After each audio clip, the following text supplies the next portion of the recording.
Un jeune garçon nommé Alec était occupé à pêcher au bord du lac lorsqu'un homme étrange s'approcha soudainement de lui et lui demanda s'il aimerait apprendre la magie.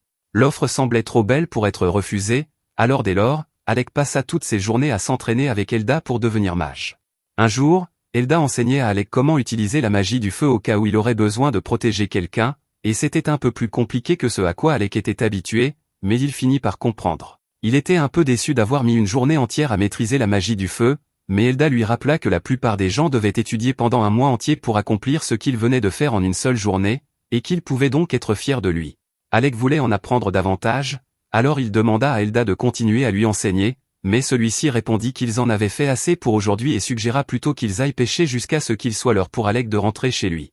Alec finit par accepter de faire une pause, mais il n'en est pas ravi, car il veut apprendre la magie le plus rapidement possible. Elda rit et dit à Alec qu'il a un talent incroyable pour la magie, et que même si Elda n'avait pas commencé à l'entraîner, il est sûr qu'Alec serait devenu un mage exceptionnel tout seul. Si tel est le cas, Alec demande alors pourquoi Elda s'est donné la peine de lui enseigner la magie, et Elda a ses raisons, mais avant qu'il n'ait pu expliquer quoi que ce soit, un poisson a mordu à l'hameçon et a commencé à tirer sur la ligne, alors lui et Alec ont immédiatement abandonné la conversation et ont essayé de le remonter de toute leur force.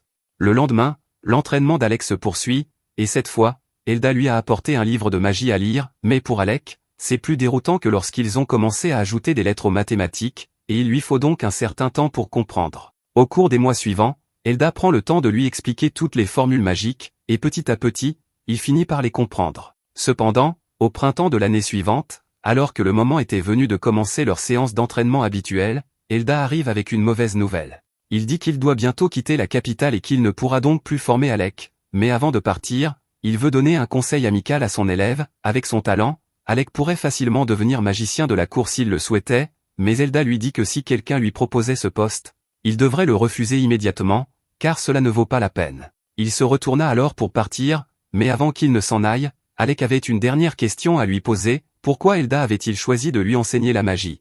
Elda expliqua qu'il l'avait fait parce que la mère d'Alec lui avait rendu un immense service de son vivant, et qu'il voulait lui rendre la pareille en s'occupant de son fils. Plusieurs années plus tard, Alec est désormais étudiant à l'Académie royale et vient de trouver un ancien annuaire de l'école. Il le feuillette et tombe sur la section consacrée à Elda. Comme prévu, Elda était le meilleur élève de sa promotion à l'époque et il est devenu magicien de la cour peu après, mais pour une raison quelconque, il a fini par être banni du royaume, ce qui explique probablement pourquoi il a été contraint de quitter Alec à l'époque. À ce moment-là, Alec décide que la meilleure chose à faire est de devenir magicien de la cour afin de changer l'opinion de la cour impériale et de pouvoir ainsi rembourser la gentillesse d'Elda, oubliant complètement que c'est exactement ce qu'Elda lui avait demandé de ne pas faire. Un peu plus tard, nous voyons Alec se faire bannir, tout comme Elda. Alec avait rejoint le groupe des héros, composé du prince héritier, Regulu, d'une magicienne nommée Leni et d'un chevalier nommé X, mais alors qu'ils étaient en pleine mission, Regulu lui annonce qu'il est renvoyé. Alec ne comprend pas pourquoi Regulu veut soudainement se débarrasser de lui, alors il lui explique qu'en tant que prince héritier, son travail consiste à être en première ligne avec son épée. Leni est censé repousser les ennemis avec sa magie, et X bloque les attaques ennemies pour le groupe, mais tout ce qu'Alec fait, c'est rester à l'arrière et lancer des sorts de soutien comme la défense ou l'amélioration. Alec tente de faire valoir qu'il a une raison importante pour agir ainsi, mais Regulu l'interrompt et lui dit que quelqu'un qui ne sait utiliser que la magie de soutien est trop pathétique pour faire partie du groupe de héros. Gardez à l'esprit qu'Alec n'a jamais voulu rejoindre ce groupe stupide, mais après être devenu magicien de la cour, le prince lui a ordonné de le faire et il ne pouvait pas refuser un ordre royal. Leni et X se joignent à eux et commencent à traiter Alec d'inutile, mais c'est le prince qui est vraiment inutile ici. Il a littéralement instauré une règle interdisant aux roturiers comme Alec de porter des armes, simplement parce qu'il ne veut pas que quelqu'un d'autre lui vole la vedette. Alec tente de lui expliquer qu'il pense qu'il est important que tous les membres du groupe soient armés et préparés en cas d'urgence, mais le prince n'a pas eu une seule pensée intelligente depuis des années, il ne tolère donc pas un libre penseur comme Alec. Il lui dit qu'il n'a plus besoin de lui et qu'il ferait mieux de rentrer chez lui. Alec se retrouve alors à remettre en question ses choix de vie, car il n'avait pas signé pour se faire insulter par un homme enfant ingrat. Jusqu'à présent, Alec avait déployé des efforts incroyables pour compenser la stupidité de Regulu, sans quoi celui-ci serait mort depuis longtemps, mais même après avoir été renvoyé, il voulait toujours aider autant que possible, alors il rédigea quelques schémas d'attaque de monstres et des stratégies à l'intention de Regulu pour sa prochaine incursion dans le donjon. Cependant, alors qu'il se rendait au château pour remettre la lettre, il a soudainement été arrêté à la porte par les gardes. Ils l'ont informé qu'il avait été déchu de son titre de mage de la cour et qu'il n'avait donc plus le droit d'entrer dans le château. C'est alors que Leni arrive, et elle est là uniquement pour se moquer de la situation malheureuse d'Alec, car elle l'a toujours détesté. Il a été couvert d'éloges lorsqu'il a obtenu son diplôme de l'Académie de magie et établi un nouveau record dans le donjon, et elle est jalouse de lui depuis le premier jour. Après s'être moquée de lui, elle se retourne pour partir, mais Alec la supplie de bien vouloir au moins remettre cette lettre au roi pour lui. C'est le roi Fergus qui lui a ordonné de rejoindre le groupe de Regulu, donc pour le bien de Regulu, il est important que le roi lise cette lettre. Cependant, le nid se moque éperdument de la stupide lettre d'Alec, alors elle la déchire en morceaux devant lui et ordonne aux gardes de le mettre dehors. Cela fait 4 ans qu'Alec a obtenu son diplôme et est devenu magicien de la cour, et il a fait de son mieux pour régler les problèmes de la cour impériale, mais au final, il n'a rien pu changer. À ce moment-là, Alec entend une voix familière l'appeler par son nom. Il se retourne et aperçoit Yora, une vieille amie, qui se tient là. Elle court vers lui pour le serrer dans ses bras lorsqu'elle réalise que c'est bien lui, puis il s'assoit près du canal pour discuter. Alec lui explique tout ce qui lui est arrivé depuis leur dernière rencontre, et elle s'écrie qu'elle ne supporte pas le royaume de Galdana, car les nobles ne cessent de discriminer les roturiers. Alec est d'accord avec elle, mais il lui demande de se calmer, car cela pourrait causer des problèmes si quelqu'un venait à entendre ses propos. Elle lui répond que ce n'est pas grave, car il n'y a personne d'autre dans les environs pour l'entendre. Concernant la situation actuelle d'Alec, elle se sent mal pour tout ce qu'il a dû endurer, mais elle est en réalité contente qu'il ait été expulsé du groupe du prince, car cela signifie que rien ne l'empêche désormais de rejoindre un nouveau groupe. Sur cette note, Yora demande à Alec s'il serait prêt à venir explorer des donjons avec son groupe. Alec lui demande si elle est vraiment d'accord pour recruter quelqu'un comme lui, mais elle sait mieux que quiconque qu'Alec est une bête en matière de magie, et qu'il n'y a donc personne d'autre aussi qualifié que lui. Entendre quelqu'un reconnaître enfin sa force fait monter les larmes aux yeux d'Alec, qui se lève et dit à Yora qu'il serait ravi de rejoindre son groupe.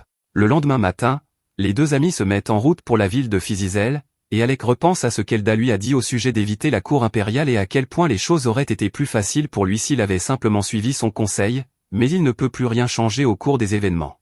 Pendant ce temps, dans la capitale, Regulu vient d'apprendre qu'Alec a quitté la ville et le traite de piètre mage. Il n'avait forcé Alec à rejoindre son groupe que parce que tout le monde le considérait comme un prodige de la magie, mais il détestait avoir un roturier dans son équipe, il est donc ravi de s'être débarrassé de lui. Le nid ajoute qu'ils peuvent désormais trouver un remplaçant issu d'une lignée noble et que, sans un imbécile incompétent comme Alec pour les ralentir, Regulu deviendra célèbre pour avoir terminé un donjon plus rapidement que quiconque. Quelques jours plus tard, Alec et Yora arrivent dans la ville de Fizizel, et elle commence à lui raconter à quel point cet endroit est merveilleux, car il ne fait aucune discrimination envers les roturiers et constitue le point de départ idéal pour un groupe d'aventuriers. Cela dit, Yora se souvient qu'ils doivent encore inscrire Alec comme aventurier, alors elle l'emmène à la guilde pour qu'il puisse commencer. Malheureusement, lorsqu'ils entrent, la réceptionniste informe Alec qu'il ne remplit pas les conditions requises, il faut une licence spéciale pour dépasser le niveau 30 dans un donjon, et il faut être inscrit à la guilde depuis au moins 2 ans pour pouvoir obtenir cette licence. Alec ne pourra donc pas l'obtenir avant un certain temps. Yora demande s'ils peuvent faire une exception pour lui, mais la réceptionniste répond qu'elle ne peut pas changer les règles. Yora n'arrive pas à croire ce qui se passe, même si elle a envoyé son ami Kesha demander une autorisation spéciale avant leur arrivée, mais il s'avère que Kesha a été incroyablement impoli avec la réceptionniste, et qu'ils n'obtiendront donc aucune faveur de sa part avant longtemps. Yora est vraiment déçue, car son groupe a déjà atteint le 52e étage du donjon, et ils ne pourront pas progresser davantage avec Alec avant qu'il n'obtienne son permis dans 2 ans. Elle se rend compte qu'il ne sert à rien de se plaindre maintenant, alors elle dit qu'il devrait simplement se concentrer sur les endroits où Alec est autorisé à aller en attendant. Il n'a pas besoin de laisser passer pour accéder aux zones au-dessus du niveau 30, ils ont donc encore beaucoup à explorer en tant que groupe, et elle veut qu'il profite de son séjour ici. Plus tard dans la journée, Alec et Yora se rendent dans l'un des donjons et sont actuellement confrontés à un essaim de frelons rouges. Yora lui lance un sort d'amélioration afin qu'il puisse éliminer quelques frelons, mais cela ne fait qu'une petite brèche dans leur rang.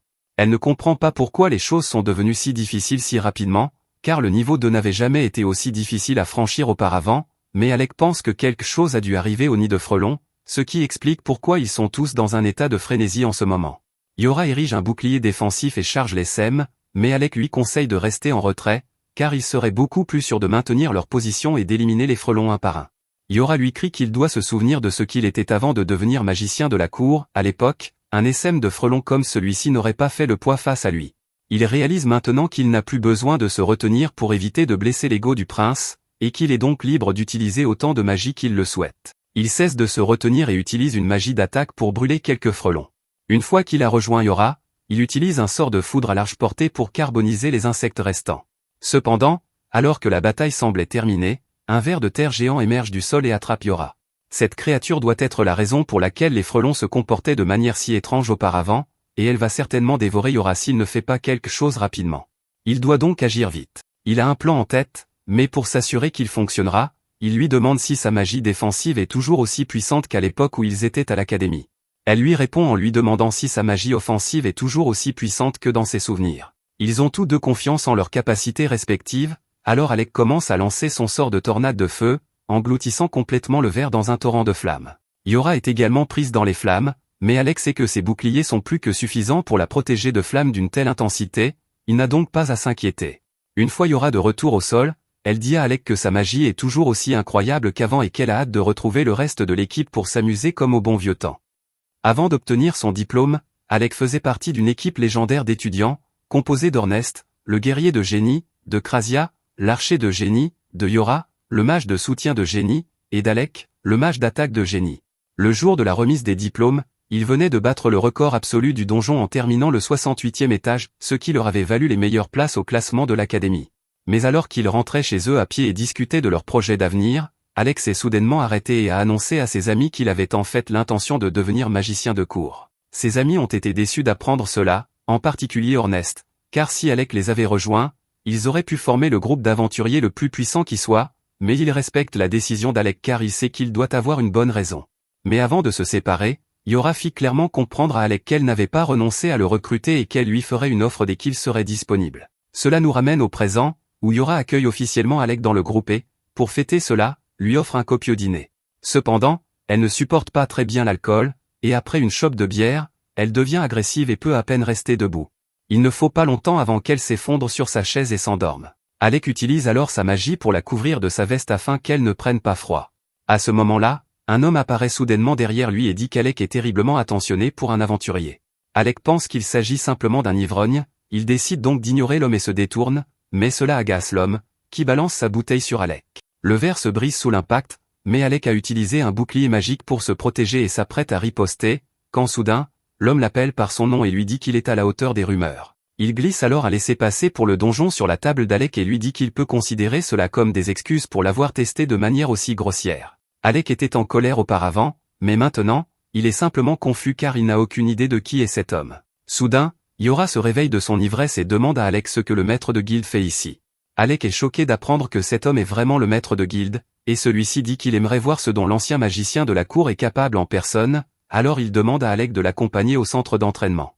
Peu de temps après, ils arrivent tous dans la salle d'évaluation, et le maître de guilde se présente officiellement sous le nom de Leviel Stance. Alex se souvient avoir entendu des histoires selon lesquelles Leviel faisait autrefois partie d'un groupe de rang S, il sait donc que le combattre ne sera pas une tâche facile, mais il est tout de même enthousiaste car il pense que c'est l'occasion idéale de perfectionner ses compétences avant de se lancer dans un donjon. Dès le début du combat, Alec lance un éclair sur Leviel, mais celui-ci roule sur le côté et riposte en lançant une vague d'eau sur Alec. Alec se rend compte qu'il ne pourra pas compter sur ses sorts à longue portée ici, il décide donc de se rapprocher et de battre Leviel au corps à corps. Cependant, alors qu'il s'approchait, Leviel avait lancé un sort d'amélioration sur son corps, lui conférant une vitesse et une puissance folles.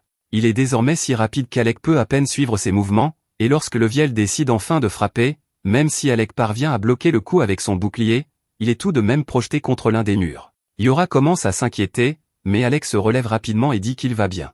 Il a été pris au dépourvu par la vitesse de l'attaque de Leviel, alors il commence à réfléchir à des moyens de l'esquiver la prochaine fois, mais il se met à rire en réalisant qu'il peut en fait faire bien plus qu'esquiver.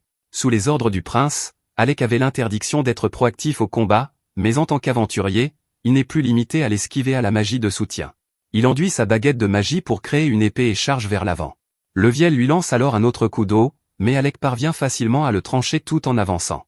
Leviel est impressionné, mais il ne pense pas qu'Alec sera capable de faire de même avec ses coups de poing, alors il se renforce à nouveau et se précipite vers lui. Cependant, Alec avait déjà préparé une contre-mesure pour l'attaque en charge de Leviel, alors dès qu'il est à portée, il est frappé de plein fouet par le sort Thunderbolt d'Alec, le laissant à la merci d'Alec. Leviel est étonné qu'Alec ait réussi à le toucher, et il comprend pourquoi Yora le félicite si souvent, mais ce test est loin d'être terminé. Leviel active son artefact ancien, formant de grands gantelets autour de ses bras, et un seul coup de poing de ses bébés suffit à laisser un énorme cratère dans le sol. Alec se rend compte qu'être touché par l'un d'eux serait dévastateur, il doit donc être très prudent, mais il n'a pas l'intention d'abandonner, alors il essaie de le frapper avec un autre éclair, mais cette fois-ci, cela ne ralentit pratiquement pas Leviel. La capacité spéciale de l'artefact de Leviel lui permet de guérir ses blessures au fil du temps, donc plus ce combat s'éternise, plus les chances de victoire d'Alec diminuent. Il doit empêcher Leviel de guérir, alors il commence à le frapper à plusieurs reprises, mais aucune de ses attaques n'atteint sa cible. Alec se moque de Leviel qui esquive toutes ses attaques et lui demande s'il a peur de l'affronter de front, ce qui agace Leviel. Il lance alors un coup de pied sauvage à Alec, s'exposant ainsi à un coup de sabre à l'estomac, comme Alec l'espérait. Il a enfin infligé davantage de dégâts à Leviel, mais il en faudra beaucoup plus pour le mettre à terre. Leviel charge à nouveau Alec, qui tente de se défendre avec un bouclier, mais celui-ci se brise sous la force du coup.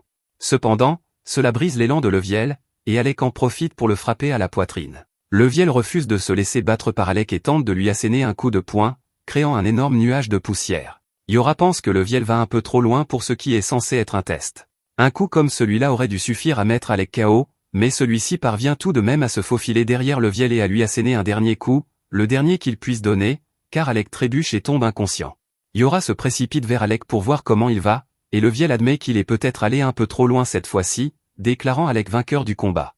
Pendant que Yora s'occupe des blessures d'Alec, Ornest arrive, lassé de l'attendre, et est choqué de découvrir qu'Alec s'est battu en duel avec Leviel. Il dit à Leviel qu'il a été assez nul d'utiliser son arme ultime dans un combat amical, mais Leviel répond qu'il s'est juste laissé emporter. Il est désormais certain qu'Alec est qualifié pour entrer dans le donjon, il peut donc avoir le pass pour le donjon et tout ce dont il a besoin, à condition qu'il promette de ne pas intenter de procès pour cela. Même si cela ne s'est pas passé comme prévu, Ornest félicite Alec d'avoir réussi ce test injuste, mais celui-ci est toujours inconscient. Il le ramène donc à l'intérieur et l'installe sur un canapé pour qu'il se repose. À présent, ils ont tous entendu parler de l'injustice qu'Alec a dû endurer en tant que mage de la cour, et il est franchement étonnant qu'il ait réussi à tenir aussi longtemps. Le château est rempli d'idiots élitistes qui ne supportent pas la vue des roturiers, Alec a donc dû travailler incroyablement dur pour conserver sa position.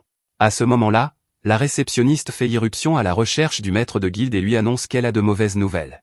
Leviel dit alors aux autres qu'il a des affaires à régler et les laisse dans son bureau pour s'occuper d'Alec, mais il leur demande de ne surtout pas toucher à sa collection d'alcool. Dès que Leviel est parti, Ornest se dirige immédiatement vers sa collection d'alcool et prend la bouteille qui semble la plus chère, juste pour énerver Leviel plus tard. Il demande ensuite à Yora de lui raconter en détail le passé d'Alec en tant que mage de la cour, car il n'en a entendu parler que vaguement jusqu'à présent, et il y a beaucoup à dire. Alec était chargé de protéger le prince, mais il lui était également interdit de porter une épée ou d'utiliser une magie qui le ferait paraître plus fort que le prince.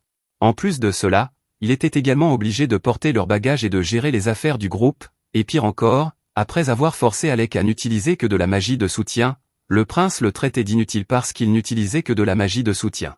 Ornest est un peu perplexe à propos de cette dernière partie, car il pensait que la spécialité d'Alec était la magie d'attaque. Yora lui explique alors qu'Alec s'est donné beaucoup de mal pour apprendre la magie de soutien afin d'apaiser le prince, même s'il n'était pas doué pour cela.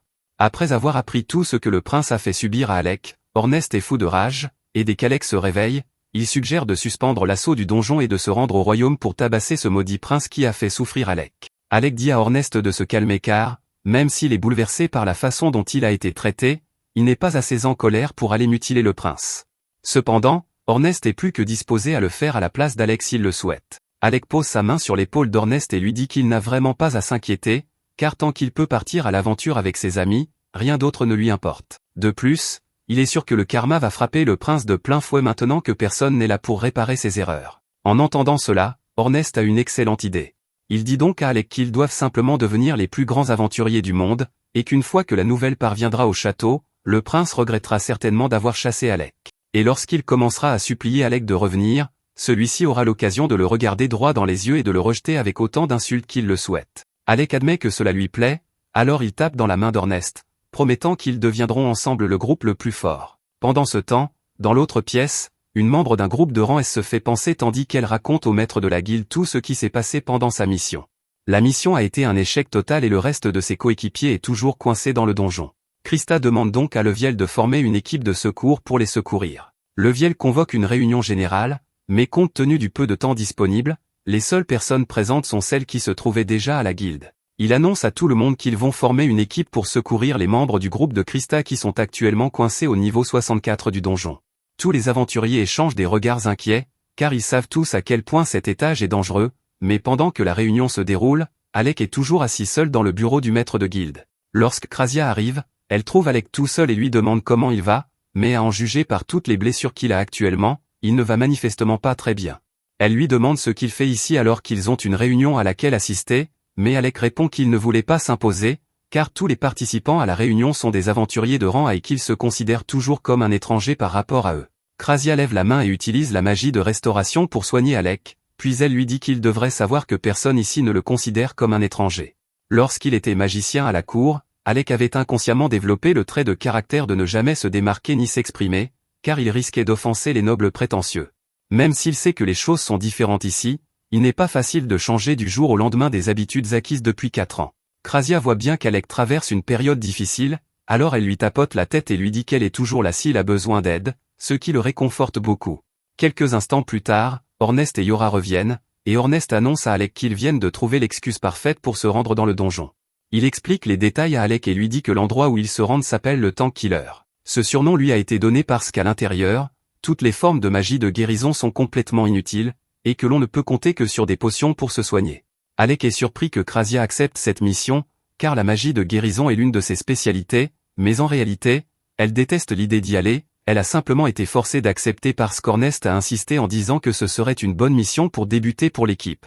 Alec craint un peu de ne pas être assez fort pour être utile, mais Yora lui dit qu'il est le pilier de l'opération. Toute leur opération reposera sur la magie d'Alec, il ne pourrait donc littéralement pas la mener à bien sans lui. L'objectif est d'atteindre le groupe bloqué au 64e étage. S'ils devaient descendre par la voie normale, ils n'y arriveraient jamais à temps, mais heureusement, ils ont ceci. Le maître de guilde leur a donné un noyau de donjon, un objet qui permet d'éviter les combats contre les boss jusqu'à l'étage où il a été trouvé. C'est celui que Krista a rapporté avec elle, ils devraient donc pouvoir l'utiliser pour se frayer un chemin jusqu'au 64e étage assez facilement, mais ils doivent tout de même rester prudents. Le boss du niveau 64 serait un monstre mort-vivant, ils compteront donc sur la magie d'attaque d'Alec pour le vaincre. À cette fin, ils demandent tous à Alec de conserver son énergie autant que possible jusqu'à ce qu'ils affrontent le boss mort-vivant, mais ils demandent s'il est vraiment acceptable qu'il reste en retrait pendant la majeure partie du combat. Ornest lui répond que c'est la meilleure solution, car ils ne peuvent pas risquer qu'Alec soit à court d'énergie pendant le combat décisif. Le groupe se téléporte au 64e étage et, dès leur arrivée, ils sont confrontés à un groupe de squelettes. Ornest se précipite alors en avant et commence à les éliminer avec sa lance. Yora demande à Ornest de l'attendre, car elle doit rester à proximité pour lui lancer un sort de défense, mais vu la tournure que prennent les événements, il n'en aura probablement pas besoin. Alec et Krasia traversent lentement le donjon, et il mentionne à quel point il a été surpris d'apprendre qu'Ornest possède un artefact similaire à celui de Levio. Krasia explique qu'il s'agit simplement d'une lance enchantée pour être tranchante et incassable, mais que c'est tout ce dont quelqu'un comme Ornest a vraiment besoin. Comme Ornest s'occupe de tout seul, Alec commence à s'ennuyer et lui demande s'il a besoin d'aide, mais Ornest refuse et répond qu'il doit s'occuper seul de tous les faudés. Alec et Krasia continuent d'avancer, mais soudain, Alec sent que quelque chose tente de s'approcher furtivement de lui. Il se retourne instinctivement et lance un éclair dans cette direction. Les autres s'arrêtent et demandent à Alec ce qui ne va pas. Il leur explique qu'il a senti quelque chose derrière lui à l'instant. Ornest fait confiance à son jugement et demande à Alec s'il peut déterminer de quoi il s'agit et où cela se trouve. Alec ne voit rien, mais ses sens lui disent que c'est juste devant lui, alors il crée un monosaure et frappe. Son épée touche le corps de la créature, révélant qu'il s'agit d'une faucheuse, et Ornest applaudit Alec, car il semble que ses sens soient toujours aussi affûtés. La façon dont Ornest s'est exprimé laisse penser à Alec qu'il devait être au courant de la présence de la faucheuse, mais pour défendre Ornest, même s'il savait qu'il y avait des monstres invisibles à ce niveau, il ne savait pas comment les combattre. Alors il a pensé que ce serait une bonne idée de laisser Alec trouver la solution par lui-même afin de renforcer un peu sa confiance.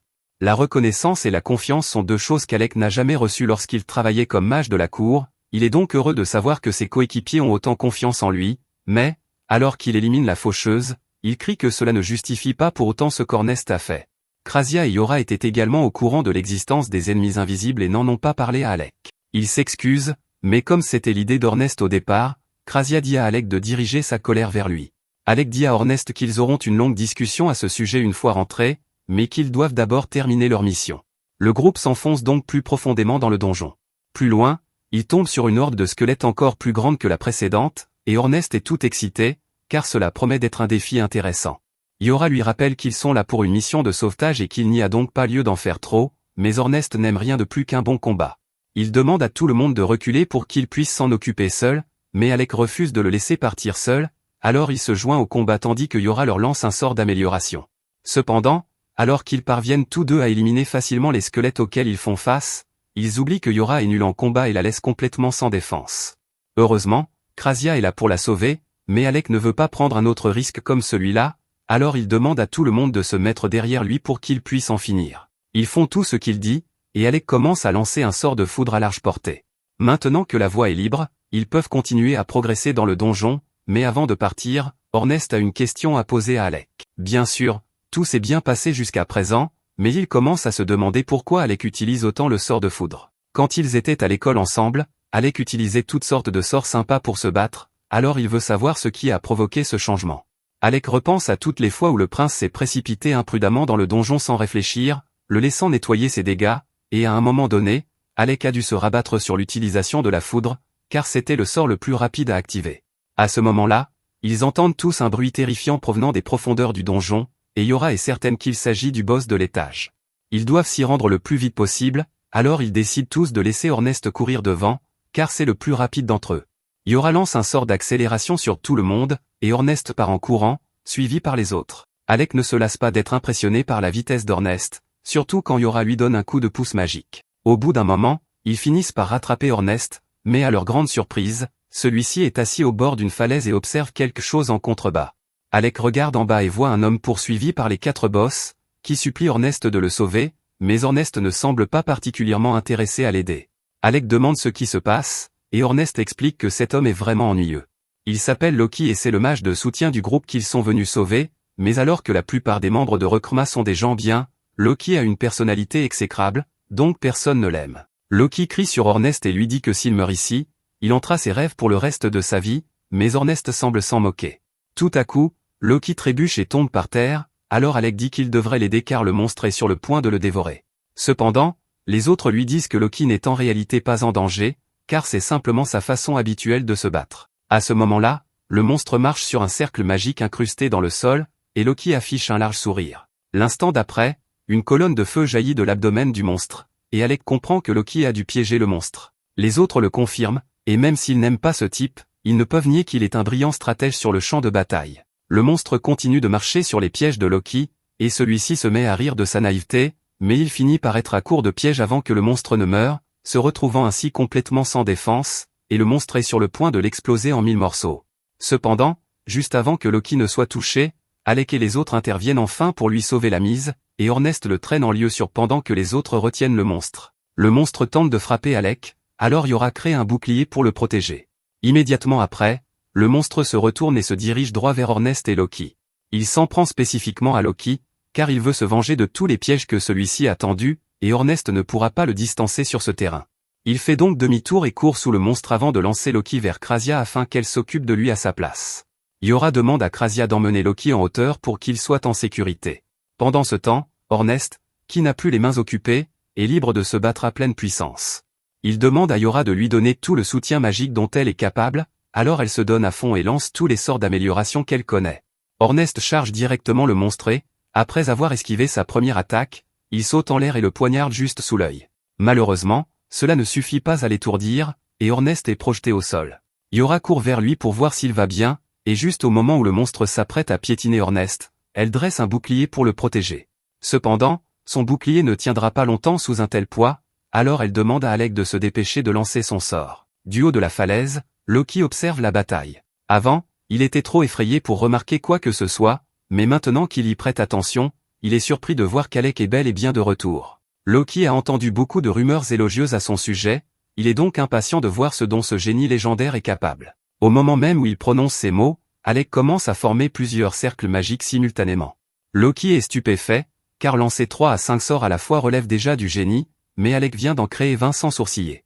Le monstre se rend compte qu'Alec prépare son coup de grâce, alors il se précipite sur lui pour l'en empêcher, mais Ornest ne le laisse pas faire. Une fois qu'Alec a terminé, il lance une série implacable de sorts de foudre pour affaiblir le monstre avant de l'achever avec une explosion concentrée, mais malheureusement, le monstre a réussi à s'écarter à temps pour éviter le coup final. Alec avertit donc tout le monde de se préparer à sa contre-attaque. Ornest appelle Krasia et lui demande de fournir un tir de couverture. Elle pointe donc son arc vers le monstre et le frappe d'une pluie de flèches pour le ralentir. Cela laisse suffisamment de temps à Yora pour utiliser un sortilège de liaison afin de maintenir le monstre en place, et Ornest profite de l'occasion pour lancer sa lance directement dans sa tête. Le monstre a réussi à survivre et tente une dernière attaque contre Alec, mais c'est une erreur de sa part, car Alec dispose du sort parfait pour une situation comme celle-ci. Son maître lui a enseigné ce sort il y a des années, et depuis, Alec est le seul mage capable de le lancer, la magie de réflexion. Le souffle du monstre est redirigé avec toute sa force, provoquant une explosion massive, et après qu'il ait été réduit en cendres, Ornest intervient pour porter le coup fatal, fendant la tête du monstre en deux. Une fois la bataille terminée, Loki s'approche pour féliciter tout le monde pour leur excellent travail. Il a été particulièrement impressionné par la performance d'Alec et dit avoir beaucoup entendu parler de lui, des exploits impressionnants du mage de la cour, comme lorsqu'il a vaincu une hydre d'un seul sort. Alec est reconnaissant pour ses éloges, mais il informe Loki qu'il n'est en fait plus mage de la cour. Loki est choqué d'apprendre cela, car les responsables de la cour royale devraient être idiots pour licencier quelqu'un d'aussi talentueux qu'Alec. Il est reconnaissant à Alec et aux autres de lui être venus en aide, mais pour l'instant, le reste de son équipe est probablement encore occupé à combattre le boss du niveau, plus coriace. Tout le monde est choqué d'apprendre qu'il y a un deuxième boss de niveau, alors Loki explique qu'il y avait plus d'un boss de niveau lorsque son groupe est arrivé ici. Il ne pouvait pas s'occuper des deux en même temps, alors Loki avait pour mission d'attirer l'attention de celui qui avait le QI le plus bas et de le tenir à distance afin que le reste de son équipe puisse s'occuper de l'autre boss. C'était un chevalier en armure noire, mais comme cet étage est rempli de morts vivants, il s'agit peut-être simplement d'une armure possédée. Si c'est le cas, les attaques physiques ne lui feront pas beaucoup de dégâts, donc leur meilleure chance de le vaincre sera la magie d'Alec. Loki tend à Alec un artefact en forme de croix, car il a remarqué qu'Alec sait se défendre au corps à corps, puisqu'il se présente souvent comme la plus grande menace et la cible la plus facile à éliminer pour tromper l'ennemi. Alec est surpris que Loki ait pu déterminer tout cela en le regardant se battre pendant quelques minutes, mais en tant que stratège, c'est le travail de Loki d'être perspicace. Il dit à Alec que l'artefact qu'il tient dans sa main s'appelle Choir, et qu'il peut l'avoir gratuitement à une condition. Krasia et Ornest n'aiment pas cette idée, car Loki ne donnerait pas quelque chose d'aussi précieux sans une contrepartie importante. Loki répond que ce n'est rien de grave, il veut juste qu'il n'utilise aucune magie lorsqu'ils affronteront le deuxième boss. Les autres disent à Loki qu'il est fou d'attendre d'un mage qu'il se batte sans magie, mais Loki leur répond qu'il a tout prévu. Il explique que la ruse et la tromperie sont son pain quotidien, et que comme ce chevalier de la mort s'attend probablement à ce qu'ils attaquent avec de la magie, faire le contraire le prendra certainement au dépourvu. Au fait, vous vous souvenez du prince qui a renvoyé Alec? Le voici maintenant. Lui et les autres sont actuellement poursuivis dans un donjon par deux monstres chenilles, et le prince ne comprend pas comment cela a pu arriver, car il n'a jamais eu de problème avec ce genre de monstre auparavant. Il ordonne à Lenny d'utiliser la magie pour les éliminer immédiatement, et elle essaie de le faire, mais pour une raison quelconque, sa magie ne fonctionne pas pour le moment. Le prince la traite d'inutile et décide qu'il va devoir éliminer les monstres lui-même, mais lorsqu'il se retourne et tente d'en frapper un, sa lame rebondit, et c'est à ce moment-là qu'il se rend compte qu'il est peut-être lessivé. Lenny et le chevalier relèvent le prince après qu'il ait été mis à terre et se mettent à courir vers la sortie. Pendant tout ce temps, le prince essaie de comprendre ce qui a bien pu se passer. Ses coups étaient autrefois beaucoup plus puissants, et maintenant qu'il y pense, il se rend compte que sa perte de force s'est produite juste au moment où il a expulsé Alec de l'équipe. Cependant, au lieu d'accepter le fait qu'Alec contribuait réellement à l'équipe, le prince en arrive à la conclusion qu'Alec a dû lui jeter un sort pour se venger. Après s'être échappé du donjon, le prince va voir l'un des magiciens royaux, Vaughan Forneux, pour vérifier s'il a été victime d'un sortilège. Après un bref scan magique, Vaughan lui dit qu'il n'y a pas de sortilège. Le prince n'arrive pas à y croire, car il n'aurait jamais pu franchir le 30e étage si Alec ne l'avait pas maudit, mais Vaughan sait qu'il y a un champ anti-magie au 30e étage, il explique donc au prince qu'il s'est probablement senti plus faible parce que sa magie de soutien ne fonctionnait pas. Le prince ricane et dit que toute magie de soutien est inutile et que seuls des lâches comme Alec s'en servent. Vaughan fait de son mieux pour rester calme face aux absurdités que débite le prince. Cependant, il trouve étrange qu'Alec n'ait pas prévenu le prince à l'avance de la présence du champ anti-magie, car c'est lui le légendaire élève qui est arrivé jusqu'au 68e étage. Le prince rit et dit à Vaughan qu'il est impossible qu'un idiot comme Alec ait réellement accompli une telle chose, et que ce n'est probablement qu'une rumeur répandue par les roturiers. Vaughan ne prend même pas la peine de corriger le prince, car il n'y a pas de remède à l'arrogance stupide, mais soudain, un garde entre dans la pièce pour informer le prince que le roi souhaite lui parler de la situation avec Alec. Le prince sourit, pensant que son père sera de son côté, mais dès son arrivée, le roi commence à lui raconter une histoire à propos d'Elda. Il explique qu'Elda était un magicien de la cour qu'il avait banni il y a des années, et qu'il était un imbécile incroyable. Elda était un noble qui avait eu l'audace de se présenter devant lui, le roi de Caldana, et de lui dire que s'il ne changeait pas la façon dont les roturiers et les magiciens de la cour étaient traités, une grande tragédie s'abattrait sur la nation dans un avenir proche.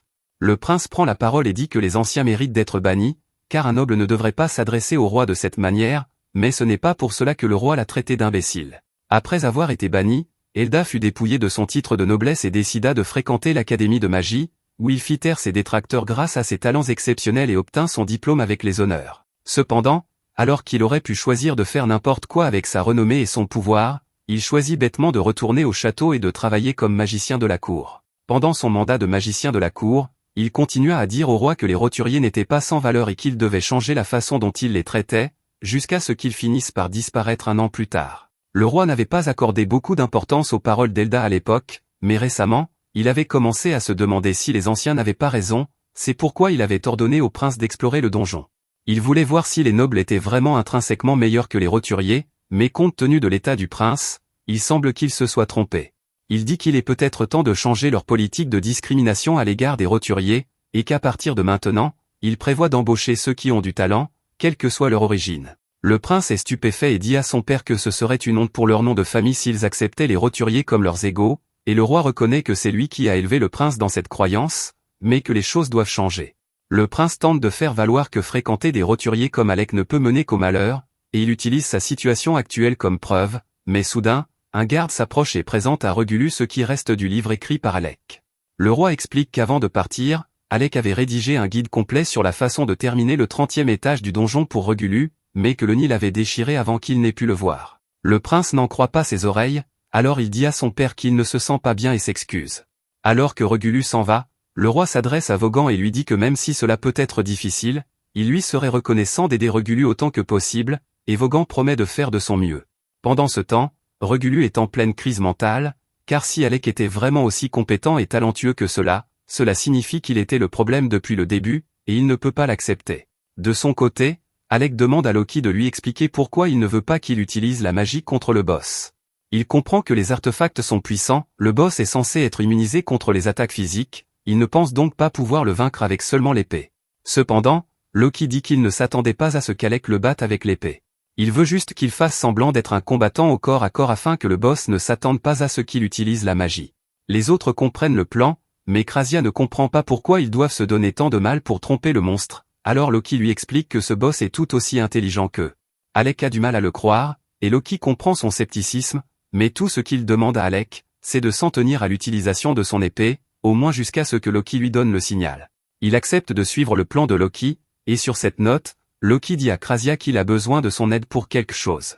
Il faudrait trop de temps pour rejoindre ses amis à pied, il veut donc utiliser la magie de téléportation, mais il n'a pas assez de mana pour la lancer tout seul pour le moment, il a donc besoin de l'aide de Krasia. Les autres paniquent à l'évocation de la magie de téléportation, car il s'agit d'un secret national bien gardé, et le simple fait d'en avoir connaissance pourrait leur causer des ennuis, mais ils n'ont pas d'autre choix, alors ils décident de rejeter toute la responsabilité sur Loki si quelque chose tourne mal. Pendant que Loki dessine le cercle et montre à Krasia comment fonctionne la téléportation, Alec parle à Yora et lui demande si Loki est quelqu'un en qui il peut avoir confiance. Yora lui répond que personnellement, elle n'aime pas la personnalité de Loki, mais que dans une situation grave, on peut absolument compter sur lui pour faire le travail. Elle informe Alec que, par exemple, il y a 2 ans, Loki a coordonné un raid à grande échelle dans un donjon très difficile, et que grâce à sa planification, la mission a été un succès sans aucune perte. Alec décide donc de faire entièrement confiance au plan de Loki, et une fois le cercle de téléportation prêt, ils y entrent tous. Yora est émerveillée, car c'est la première fois qu'elle voit de la vraie magie de téléportation en action, mais il lui explique qu'il s'agit simplement d'une version simplifiée qui les enverra à l'endroit de son choix. Il prévient tout le monde qu'il va les téléporter juste devant le boss, et qu'ils doivent donc être prêts à se battre dès leur arrivée. Loki active alors le cercle de téléportation et, en un instant, ils disparaissent tous de l'endroit où ils se trouvent et atterrissent juste devant les autres membres du groupe de Loki qui combattent le Chevalier Noir. Les deux ont fait de leur mieux pour le repousser jusqu'à présent, mais ils n'ont pas réussi à lui infliger beaucoup de dégâts et ils sont à bout de force. Heureusement, Ornest intervient pour leur donner une chance de battre en retraite. Il affronte le Chevalier, et pendant que celui-ci se concentre sur Ornest, Alec tente de s'approcher discrètement par derrière pour l'attaquer par surprise, mais le Chevalier réagit instantanément et saute en l'air pour éviter le coup. Il charge alors les 2 hommes, et pendant ce temps, Loki et Krasia viennent aider Riwell et Marbel à se mettre en sécurité. L'armure du Chevalier est incroyablement résistante, et à première vue, il semble qu'il n'y ait personne à l'intérieur, mais cela n'a aucune importance pour Ornest. Il court vers le Chevalier pour l'attaquer, et celui-ci tente de sauter par-dessus lui, mais Ornest avait déjà prévu cela, alors il cloue sa cape au sol, donnant à Alec l'occasion parfaite de trancher la tête du Chevalier. Alors que le casque métallique s'écrase au sol, Alec se demande si cela a vraiment suffi pour vaincre le monstre, mais les choses ne sont jamais aussi simples dans ce genre de situation. Le chevalier recommence soudainement à bouger, des dizaines de tentacules effrayants jaillissant de son cou. Il est clair qu'il s'agit d'un cavalier sans tête mort-vivant, et que le monstre qu'ils ont tué plus tôt devait être sa monture. Alec est désorienté et réfléchit un instant, et lorsqu'il reprend ses esprits, il aperçoit le Dullahan dans les airs au-dessus de lui, prêt à frapper. Il lève son épée pour se défendre, mais il parvient à peine à bloquer son attaque. Il est beaucoup plus fort et plus rapide qu'auparavant, et Alec comprend qu'il devait se retenir auparavant, ce qui signifie que le combat va devenir plus difficile à partir de maintenant, mais heureusement, il n'aura pas à y faire face seul. Pendant qu'Alec affrontait le chevalier, Yora lançait des sorts de renforcement sur Ornest, et une fois prêt, il se jeta en avant et frappa le chevalier de toutes ses forces, donnant à Alec une chance de le repousser. Alec n'en revient pas de la résistance de l'armure de cette créature. Si son épée n'était pas un artefact, elle aurait depuis longtemps volé en éclats sous la force des coups du chevalier. Sans compter que, comme le chevalier est un mort-vivant, peu importe le nombre de coups qu'il reçoit, il se régénère toujours et se relève. À ce propos, le chevalier parvient à ramasser sa tête et à la rattacher à son corps avant de pousser un cri perçant qui désoriente tout le monde. Il cible ensuite Alec et lui assène un coup de pied aussi fort que possible, le projetant en arrière à une vitesse fulgurante, mais heureusement, avant qu'il ne heurte le mur, Yora parvient à utiliser une barrière pour amortir le choc. Elle court vers lui pour vérifier qu'il va bien, et il lui répond qu'il va bien, il ne s'attendait simplement pas à ce que le chevalier soit aussi doué en arts martiaux. Si Yora ne l'avait pas sauvé avec cette barrière, il y a de fortes chances qu'il soit mort à l'instant, alors il demande à Loki combien de temps il doit encore continuer à se battre avec l'épée. Loki est encore en train de se préparer, il dit donc à Alec qu'il va devoir tenir encore 5 minutes. C'est facile à dire, mais il a failli mourir à cause de cette chose à l'instant, et il ne lui reste plus que 3 potions. Ornest tient à peine le coup en ce moment, il crie donc à Alec de revenir dans la partie, et les deux font de leur mieux pour occuper le chevalier pendant les prochaines minutes. Finalement, les 5 minutes de préparation de Loki sont écoulées, alors il active un cercle magique géant et se met à rire. Voyant cela, le chevalier panique et charge directement Loki, lui tailla dans la poitrine, mais c'est exactement ce que Loki voulait. On découvre alors que tout cela n'était qu'une illusion et que le cercle magique géant n'était qu'un stratagème pour attirer le chevalier dans un piège. À ce moment-là, de la glace commence à se former sous les pieds du chevalier tandis que le vrai Loki observe depuis le sommet de la tour. Ornest marche alors sur un piège de téléportation mis en place par Loki et Krasia, et il est envoyé juste derrière le chevalier, ce qui lui permet de le pousser en avant juste avant que Marbel ne saute de l'arche avec un coup au-dessus de la tête. Le chevalier parvient à esquiver, mais cela faisait également partie du plan, car Loki avait installé un autre piège de glace pour réduire sa vitesse. Le chevalier se rend compte que Loki est à l'origine de tous ces pièges, alors il grimpe sur la tour pour l'éliminer. Loki sort une lame magique pour le repousser, mais Riwell s'inquiète car Loki n'est pas assez fort pour affronter le chevalier seul. Il s'est préparé en demandant à Yora de lui conférer une force cette fois supérieure, mais son corps n'est pas habitué à ce genre d'effort, et il parvient à peine à tenir le coup. Pendant que Loki occupe le chevalier, Yora jette un sort de contrainte pour l'immobiliser, mais le chevalier parvient tout de même à frapper Loki, le faisant tomber de l'arche et s'écraser au sol. Cependant, Loki ne montre aucune inquiétude, car tout s'est déroulé exactement comme il l'avait prévu. Alors qu'il tombe, il dit à Alec que le décor est planté et qu'il est temps pour lui de terminer le travail. Alec commence à lancer une multitude de cercles magiques tout autour du chevalier, et Loki est impressionné car c'est encore plus que ce qu'il a utilisé contre l'autre boss. Cependant, après tous les combats qu'Alec a déjà menés, son corps commence à céder sous le stress nécessaire pour maintenir une magie aussi complexe. Il fait de son mieux pour rester fort et se remet sur pied afin de pouvoir lancer le sort d'accélération Thunderbolt, mais bien que celui-ci inflige beaucoup de dégâts, le chevalier est toujours capable de bouger et commence à se libérer de la magie contraignante que Yora a utilisée sur lui. Elle fait de son mieux pour le garder sous contrôle, mais à ce rythme, le chevalier va s'échapper d'une minute à l'autre, alors elle dit à Alec de se dépêcher et d'en finir. Cependant, c'est beaucoup plus facile à dire qu'à faire, car le corps d'Alec est sur le point de lâcher. C'est la 2e fois aujourd'hui qu'il doit utiliser un sort aussi puissant, et la perte soudaine de mana aurait laissé n'importe qui d'autre dans un état critique. Alec ne fait pas exception, mais il a beaucoup à défendre pour l'instant, alors malgré la douleur, il persévère et termine le processus de lancement de l'un de ses sorts ultimes. Un dragon de foudre se forme, et dès qu'Alec le libère, il vole droit vers le chevalier, le vaporisant au contact et mettant fin au combat. Maintenant qu'il n'y a plus de danger, Alec s'effondre sur le sol, épuisé, et se dit en plaisantant qu'avoir des coéquipiers fiables fait une énorme différence quand on est confronté au danger. Yora s'approche et lui dit que c'est plutôt eux qui ont compté sur lui tout ce temps, car ils n'auraient pas pu vaincre cette créature sans lui, et Ornest est simplement heureux qu'Alec ait retrouvé sa puissance habituelle. D'un autre côté, il rappelle à Alec le pari qu'ils ont fait plus tôt, et Alec se souvient qu'avant le début du combat, Ornest avait dit que la première personne à s'évanouir devrait relever un défi, et Alec s'est techniquement évanoui il y a un instant, il est donc pris au piège. Cependant, comme le combat était terminé, Ornest décide d'être indulgent et dit à Alec qu'à partir de maintenant, il n'aura plus le droit de leur cacher quoi que ce soit si quelque chose le tracasse. Que ce soit Ornest, Yora ou Krasia, il veut qu'Alec parle à au moins l'un d'entre eux lorsqu'il a un problème afin qu'il puisse l'aider. Riwell vient remercier Alec et les autres pour leur aide. Marbel veut également le remercier, mais elle est beaucoup plus directe et lui donne un baiser sur la joue, au grand désarroi de Yora. Marbel demande à Alec s'il aimerait parfois partir à l'assaut de donjons avec elle, mais Yora intervient et affirme qu'Alec est le magicien de leur groupe, donc qu'elle ne peut pas l'avoir. Le groupe Rechroma doit beaucoup à Alec, alors en tant que chef, Riwell propose de lui écrire une recommandation. Alec est un peu perplexe à propos de cette recommandation, alors tout le monde lui explique que pour être promu au rang S, il faut avoir une recommandation d'un groupe de rang S et l'approbation du maître de guilde. Cela ne devrait pas être difficile d'obtenir l'accord du maître de guilde, alors Riwell dit à Alec qu'il peut lui laisser le soin de s'en occuper. Après cela, Alec récupère la pierre magique du chevalier, et avec cela, la mission de sauvetage de Rechroma est officiellement un succès sans faille. De retour à la guilde, la réceptionniste félicite Alec pour le succès de la mission et lui dit qu'il est devenu un sujet brûlant au sein de la guilde ces derniers temps. Elle lui demande s'il a pu se reposer pour récupérer après son combat acharné, et Alec répond qu'il est en pleine forme. Elle lui remet alors sa récompense et il s'apprête à partir. Cependant, Leviel l'arrête avant qu'il ne puisse partir et lui annonce qu'il a un visiteur venu du royaume de Galdana. Alec est surpris d'apprendre cela, car il n'a plus aucun lien avec le royaume, mais il décide d'aller rencontrer ce visiteur et trouve Vaughan qui l'attend. De toutes les personnes avec lesquelles Alec a dû traiter au château, Vaughan était en fait un type sympa, alors il s'incline et lui dit qu'il est ravi de le revoir. Cependant, avant toute civilité, Vaughan demande à Alec s'il essayait de faire tuer le prince Regulu, sans l'avertir qu'il était trop faible pour affronter les donjons tout seul. Alec répond calmement en demandant à Vaughan s'il pense que Regulu aurait écouté un seul mot de ce qu'il aurait pu dire, même s'il l'avait averti, et Vaughan se rend compte qu'Alec a raison. Il déteste néanmoins le fait d'avoir été coincé avec ce boulot minable après le licenciement d'Alec, car cela lui fait perdre un temps précieux. Alec demande si cela signifie que Vaughan a été désigné comme magicien remplaçant pour le groupe de Regulu, mais Vaughan répond qu'il ne peut plus vraiment se considérer comme un magicien, car il est plutôt une sorte de babysitter glorifié. Après le départ d'Alec, Regulu a tenté de s'attaquer seul au 30e étage du donjon, mais il a été gravement blessé.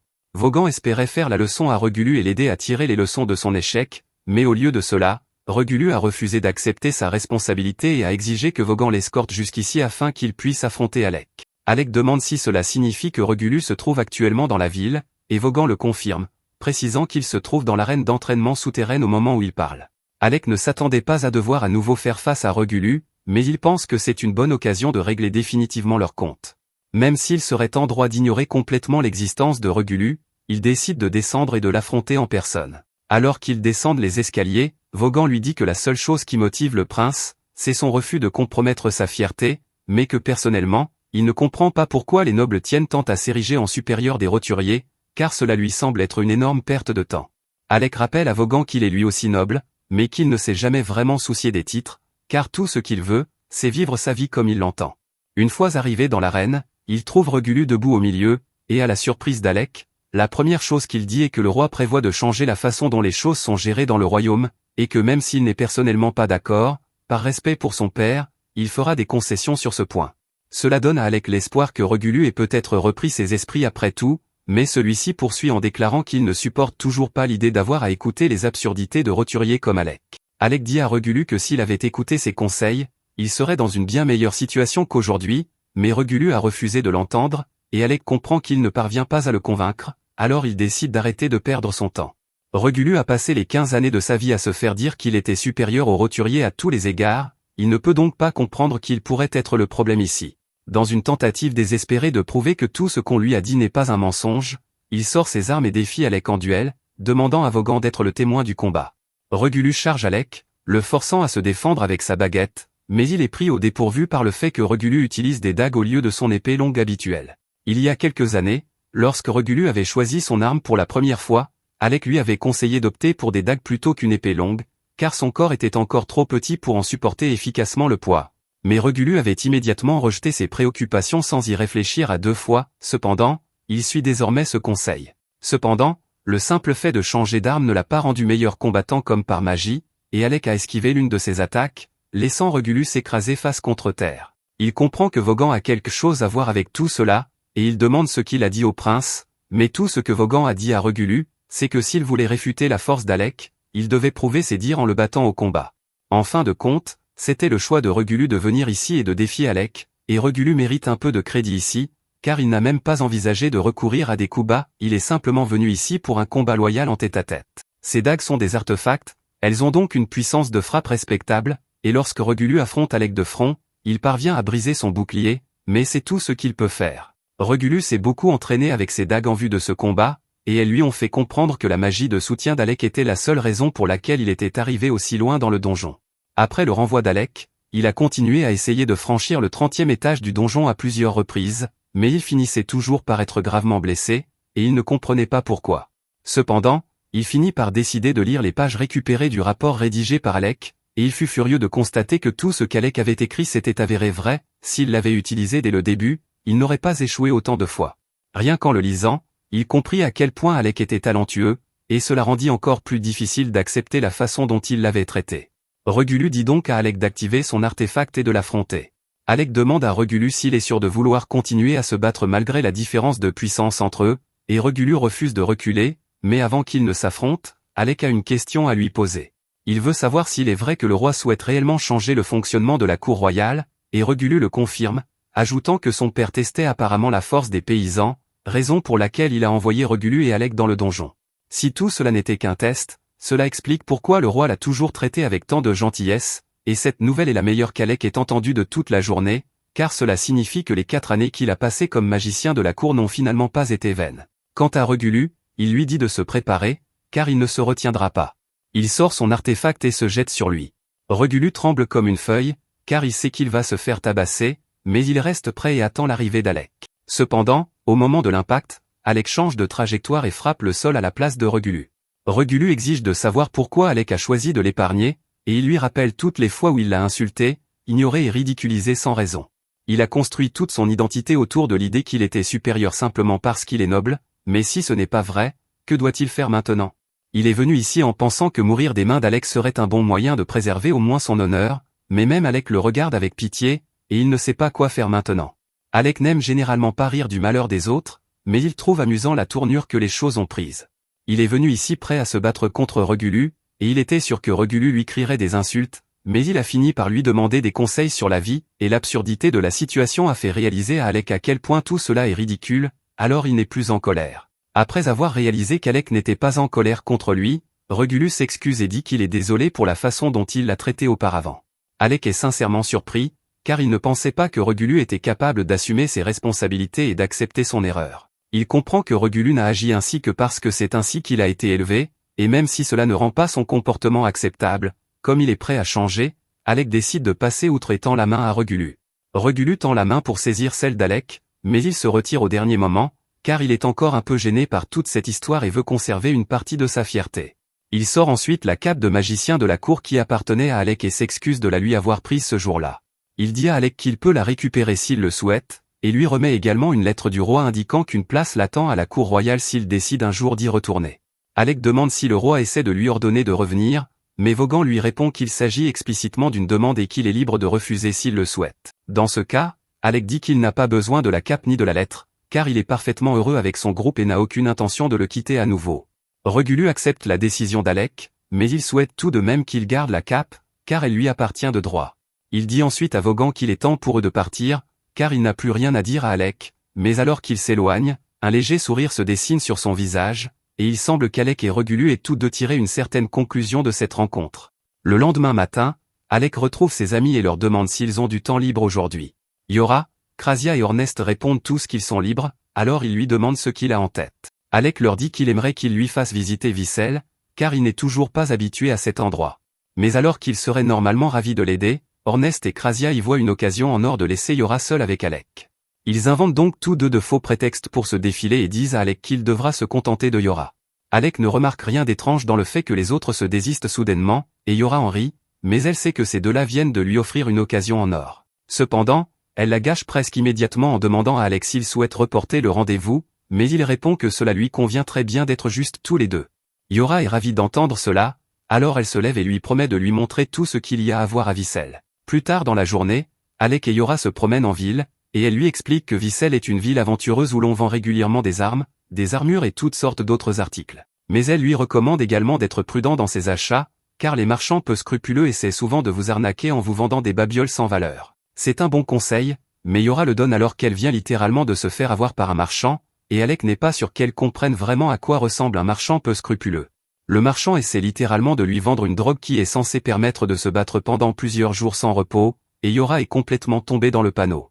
Mais un simple coup d'œil à son aura menaçante suffit à Alec pour comprendre que cette pilule est mauvaise, alors il attrape la main de Yora et lui dit de le suivre. Il pense qu'il vaudrait mieux laisser Ornest et Krasia faire les courses à leur place, car Yora a tendance à se laisser distraire. Et bien qu'elle ne nie pas se faire avoir de temps en temps, la dernière fois qu'elle a demandé à Ornest et Krasia de faire les courses, Ornest est revenu déguisé en Zoro et Krasia a acheté un ours en peluche géant, donc on ne peut pas non plus faire confiance à ces deux-là pour faire les courses.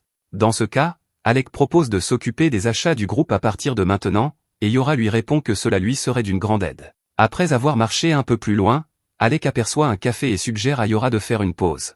Ils entrent tous les deux pour prendre un thé. Alors qu'ils sont assis, Alec se souvient à quel point Ornest et Krasia semblaient détester Loki, et il demande à Yora ce qu'il en est.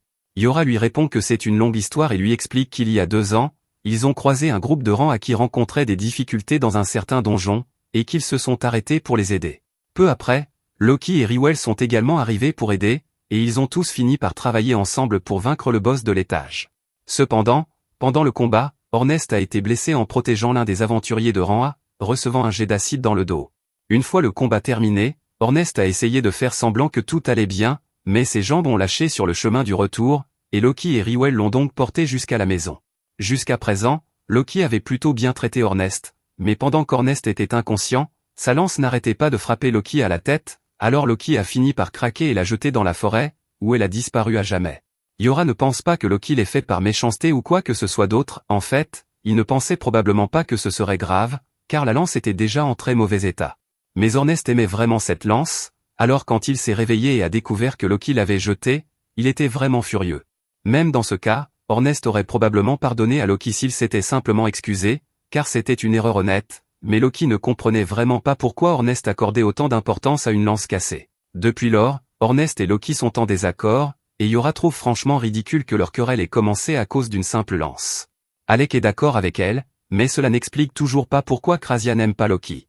Yora explique alors que Krasia n'a en réalité aucune raison de détester Loki, elle n'aime simplement pas son attitude. Peu après, Alec et Yora se remettent à marcher dans la ville, et Yora rappelle à Alec tout le temps qu'ils passaient à faire du shopping ensemble à Galdana. Ils mettaient leur argent en commun pour acheter des potions, et à un moment donné, Krasia a essayé d'en fabriquer elle-même, mais ses expériences se soldaient toujours par un échec. Alors qu'ils continuent à marcher, Yora aperçoit soudain un ruban elfique exposé dans l'une des échoppes, et elle n'en croit pas ses yeux. Ce sont des objets incroyablement rares qui augmentent le pouvoir magique de leur utilisateur, et elle en cherche un depuis des lustres, mais il coûte 50 000 Gil, et elle n'a pas cette somme pour le moment. Elle est vraiment déçue, car si elle ne l'achète pas maintenant, quelqu'un d'autre le fera probablement avant la fin de la journée. Mais comme cela semble vraiment important pour elle, Alec décide de l'acheter. Yora lui demande s'il est sûr de vouloir dépenser autant d'argent pour elle, mais Alec répond que c'est pour le bien du groupe, car la magie de Yora est un élément essentiel de leur coordination. De plus, il est riche grâce à tout l'argent qu'il a économisé en travaillant comme magicien à la cour, et il voulait lui offrir quelque chose de beau. Yora sourit et dit à Alec qu'elle chérira son cadeau de tout son cœur, ce qui réjouit Alec. Les deux passent ensuite le reste de la journée à s'amuser ensemble dans toute la ville, et ils terminent en regardant le coucher de soleil depuis la tour de l'horloge. Yora demande à Alec ce qu'il pense de Vissel, et il répond qu'il aime la liberté et la vitalité de tout le monde ici, car cela lui donne l'impression d'être un véritable aventurier. Après avoir entendu cela, Yora demande à Alec s'il souhaite vraiment faire partie de son groupe. Elle l'a invité à la rejoindre juste après qu'il ait été banni de la capitale royale, et elle a donc l'impression d'avoir profité du fait qu'Alec n'avait nulle part où aller pour le convaincre de la rejoindre. Elle dit à Alec que s'il veut partir, elle ne l'en empêchera pas. Mais il l'interrompt et lui dit qu'il avait effectivement quelque chose à faire à Galdana avant de partir, mais que cela n'a plus d'importance pour lui. À présent, son objectif est de devenir le groupe le plus puissant au monde, comme l'a suggéré Ornest, et il ne pourrait pas y parvenir sans Yora et les autres à ses côtés. Il n'a donc aucune intention de quitter le groupe. Yora est heureuse de l'entendre dire cela, et c'est un changement agréable par rapport à son comportement habituel, car Alec est généralement du genre à garder les choses pour lui. Alec dit qu'il voulait juste lui faire part de ses véritables sentiments, et qu'il a en fait une autre chose à lui dire. Yora rougit, pensant qu'Alec va lui avouer ses sentiments, mais alors qu'elle se penche vers lui, s'attendant à un baiser, il rit et lui explique qu'il est si ouvert à propos de ce qu'il pense parce qu'il a perdu un pari avec Ornest, et qu'il n'a donc plus le droit d'avoir de secret. Yora se rend compte qu'Alec ignore toujours complètement qu'elle l'aime bien, ce qui la met mal à l'aise car elle espérait vraiment qu'il ferait le premier pas frustré, elle se détourne, et Alec ne comprend pas ce qui la dérange tant. Le lendemain matin, Ornest va réveiller Alec et le trouve évanoui dans son lit, entouré d'une pile de livres. Il essaie de le réveiller normalement en l'appelant par son nom, mais comme cela ne fonctionne pas, il retire simplement les draps et lui crie de se réveiller. Il dit à Alec qu'un aventurier se lève toujours à l'aube pour être prêt pour la journée, et Alec comprend cela, mais il ne comprend pas comment Ornest peut avoir autant d'énergie si tôt le matin. Une fois qu'Alec est habillé, lui et Ornest se rendent dans le jardin pour commencer leur entraînement, et ils s'y mettent avec beaucoup d'ardeur, alors Yora leur dit de se calmer un peu avant que l'un d'eux ne se blesse. Cependant, Alec et Ornest l'ignorent complètement et se battent encore plus fort, tous deux désireux de surpasser l'autre. Le combat se termine finalement par la destruction de l'épée d'Alec contre Ornest, mais même si Ornest a gagné, il traite Alec de monstre pour avoir réussi à le suivre malgré son statut de mage. Quoi qu'il en soit, il pense qu'il est temps de passer à la vitesse supérieure, alors il dit à Alec de sortir son artefact afin qu'il puisse continuer à se battre, mais Yora s'interpose et leur dit d'arrêter, car s'il continue, quelqu'un va vraiment se blesser. À ce moment-là, Loki arrive par hasard et, comme tout le monde s'entraîne pour devenir des aventuriers de rang S, il leur propose avec suffisance de leur donner quelques conseils. Cependant, le groupe n'est pas du tout intéressé, alors ils s'éloignent tous pour vaquer à leurs occupations. Mais Loki sort alors une carte d'identité de rang S et leur demande s'ils veulent vraiment le traiter ainsi alors qu'il a recommandé leur groupe pour une promotion au rang S. Dès qu'il dit cela, Yora se retourne et commence à le taquiner pour voir la carte, car elle est très enthousiaste à l'idée de la promotion, mais Loki répond qu'il ne la lui donnera pas tant qu'Ornest ne s'excusera pas pour toutes les fois où il l'a traité comme un idiot. Ornest refuse de le faire, mais tout à coup, Krista et Riwell apparaissent et demandent à Loki d'arrêter de causer des problèmes au groupe de Yora. Ils expliquent qu'ils ont déjà recommandé la promotion au rang S pour une durée indéterminée, et que le maître de la guilde l'a approuvé, donc ils sont juste là pour déposer leur nouvelle carte d'identité de rang S. Tout le monde est très heureux de cette promotion, mais Krista s'approche d'Alec et lui dit qu'elle pense que cela ne suffit pas pour le remercier de tout ce qu'il a fait pour son groupe. Elle lui dit donc que s'il a un jour des ennuis, il ne doit pas hésiter à l'appeler à l'aide. Alec apprécie cette offre et lui répond qu'il s'en souviendra. Pour fêter le fait que la Sting Period soit désormais classée S, Loki suggère qu'ils aillent tous déjeuner. Ils se rendent donc à la taverne et dégustent un copieux repas composé du menu haut de gamme proposé par Loki. Alec a encore du mal à croire qu'il fait vraiment partie d'un groupe classé S, mais Ornest remarque son expression et lui dit qu'il ferait mieux de ne pas penser qu'il n'a pas sa place ici. Il lui dit que ce n'est que le début de leur légende, et que s'il se laisse envahir par des doutes stupides, Ornest va lui mettre une raclée. Alec dit qu'il comprend, alors Yora propose de porter un toast pour célébrer leur promotion au rang S, et il commande un tonneau de l'alcool le plus cher de la taverne, aux grandes dames du portefeuille de Loki. Tard dans la nuit, tout le monde a bien bu, et ils se préparent à rentrer chez eux, mais Yora s'est évanouie après avoir abusé de l'alcool. Krasia explique que Yora était simplement de très bonne humeur, en partie à cause de la promotion au rang S du groupe, mais aussi parce qu'Alec a refusé l'invitation du roi à retourner à Galdana afin de pouvoir rester ici avec eux. À ce moment-là, Misha arrive en courant à la recherche de Krasia et lui explique que la guilde a besoin d'un guérisseur supplémentaire et qu'ils auraient vraiment besoin de son aide. Krasia accepte d'aider et se rend à l'infirmerie de la guilde pour commencer à soigner les gens. Elle est surprise par le nombre de blessés et demande à Misha s'il y a eu récemment un raid raté dans un donjon. Cependant, Misha lui répond que ces blessures n'ont pas été causées par des monstres, mais par des humains. Krasia est choquée, car c'est la première fois qu'elle en entend parler, mais apparemment, un groupe de criminels s'en prend depuis peu aux aventuriers et se fait appeler la Guilde de l'Ombre. À ce moment-là, le maître de la guilde vient demander l'aide de Krasia, car il a un autre aventurier blessé à soigner. La jeune fille est en très mauvais état, mais l'infirmerie étant pleine, Leviel a dû l'amener dans sa chambre. Elle s'appelle Olivia et elle était seule lorsqu'elle a été attaquée par la Guilde de l'Ombre. Son état est critique, mais tant que Krasia est là pour la soigner, Leviel est sûr qu'elle s'en sortira. Krasia commence à examiner toutes les blessures d'Olivia, mais alors qu'elle s'apprête à la soigner, Olivia se réveille et attrape la main de Krasia. Elle exige de savoir où elle se trouve, alors Krasia lui explique qu'elle a été amenée à la guilde pour y être soignée après avoir été attaquée par la Guilde de l'Ombre. Krasia demande alors à Olivia si elle se souvient d'informations utiles concernant la Guilde de l'Ombre, et à ce moment-là, Olivia se met en colère car elle se souvient comment elle a été trahie. Elle jure de se venger de ce qu'il lui a fait, et demande donc à Krasia de la soigner le plus rapidement possible afin qu'elle puisse sortir et se battre, mais Krasia refuse catégoriquement car si Olivia sort et commence à se battre juste après avoir été soignée, cela ne fera qu'aggraver son état. Elle s'énerve et commence à essayer de convaincre Krasia de la soigner en utilisant la force, mais comme Krasia l'avait prévenu, bouger autant dans son état actuel la fait s'évanouir, alors Krasia recommence le processus de guérison. Olivia fait partie du groupe Nameless et elle est l'une des meilleures épéistes de Vissel, mais cela soulève la question suivante, qui serait assez fort pour lui infliger de tels dommages? Le lendemain matin, Krasia a fini de soigner Olivia et elle est tellement fatiguée qu'elle s'endort au chevet du lit. Pendant ce temps, ailleurs dans la ville, Alec était à la bibliothèque en train de lire des ouvrages sur le donjon arcanique lorsqu'il est soudainement abordé par un garçon nommé Leorg. Il dit qu'il est membre du groupe S-Rank Nameless et demande à Alec s'il serait prêt à se joindre à lui pour un raid dans le labyrinthe. Plus tard, Krasia se rend dans la chambre d'Olivia pour voir comment elle va, mais elle la trouve en train de s'entraîner au combat à l'épée alors qu'elle devrait se reposer, et Leviel est simplement assis là pendant qu'elle s'entraîne. Krasia lui demande pourquoi il ne l'a pas arrêté, mais il répond qu'Olivia refuse d'écouter quoi que ce soit de ce qu'il dit, et qu'il ne pouvait donc rien faire. Elle refuse même de lui dire ce qui s'est passé avec la Guilde de l'Ombre, ce qui l'empêche de poursuivre son enquête. Krasia attrape Olivia et lui dit qu'elle doit s'allonger, mais Olivia rétorque que le vrai problème ici est le fait qu'elle ne peut toujours pas utiliser ses jambes correctement, alors elle crie à Krasia de faire son travail de guérisseuse. Olivia est très impolie, mais Krasia ne se laisse pas impressionner et demande à Leviel de quitter la pièce afin qu'elle puisse commencer à soigner les jambes d'Olivia. Krasia commence alors à utiliser sa magie de guérison sur Olivia, qui est surprise qu'elle ne lui pose aucune question sur ce qui s'est passé. Krasia comprend plus ou moins qu'Olivia a été trahie par quelqu'un en qui elle avait confiance, et si elle ne veut pas en parler, Krasia n'a pas l'intention de la questionner, mais pour l'instant, Olivia a besoin d'aide, et elle veut donc faire tout son possible pour l'aider. Après avoir entendu cela, Olivia se rend compte que Krasia est simplement une personne gentille qui essaie de l'aider. Pourtant, elle n'a fait que lui manquer de respect pendant tout ce temps.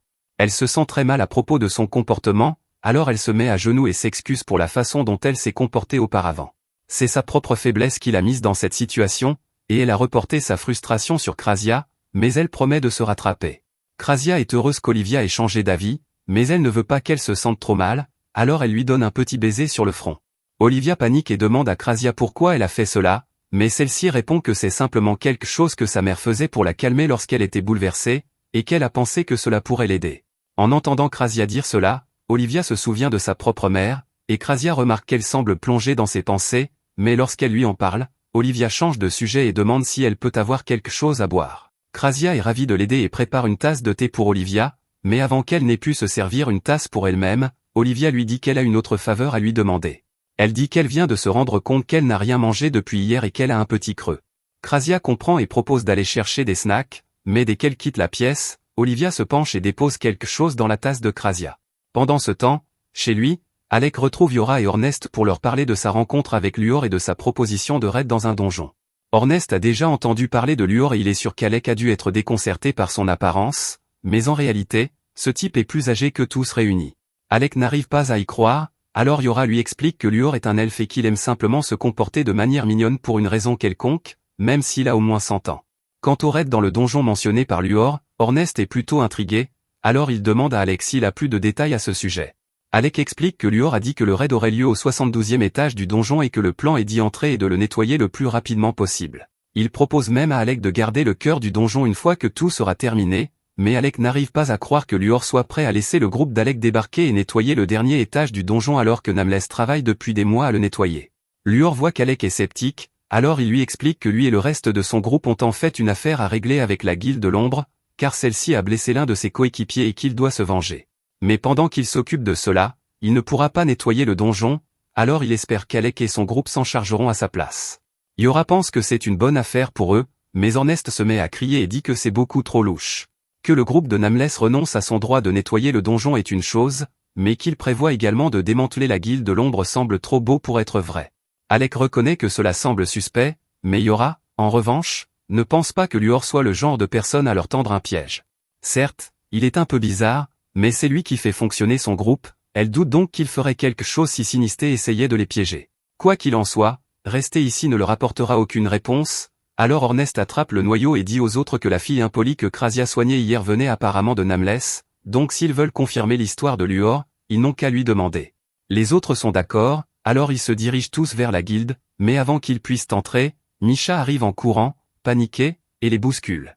Il lui demande si quelque chose ne va pas, et Misha leur apprend qu'il est arrivé quelque chose de terrible à Krasia, c'est pourquoi elle était si pressée de trouver de l'aide. Le groupe entre et trouve Krasia appuyée contre le mur, à peine capable de tenir debout, alors ils se précipitent vers elle pour voir comment elle va. Krasia leur dit qu'elle va plutôt bien, mais qu'elle a été droguée plus tôt, et qu'à son réveil, Olivia avait disparu.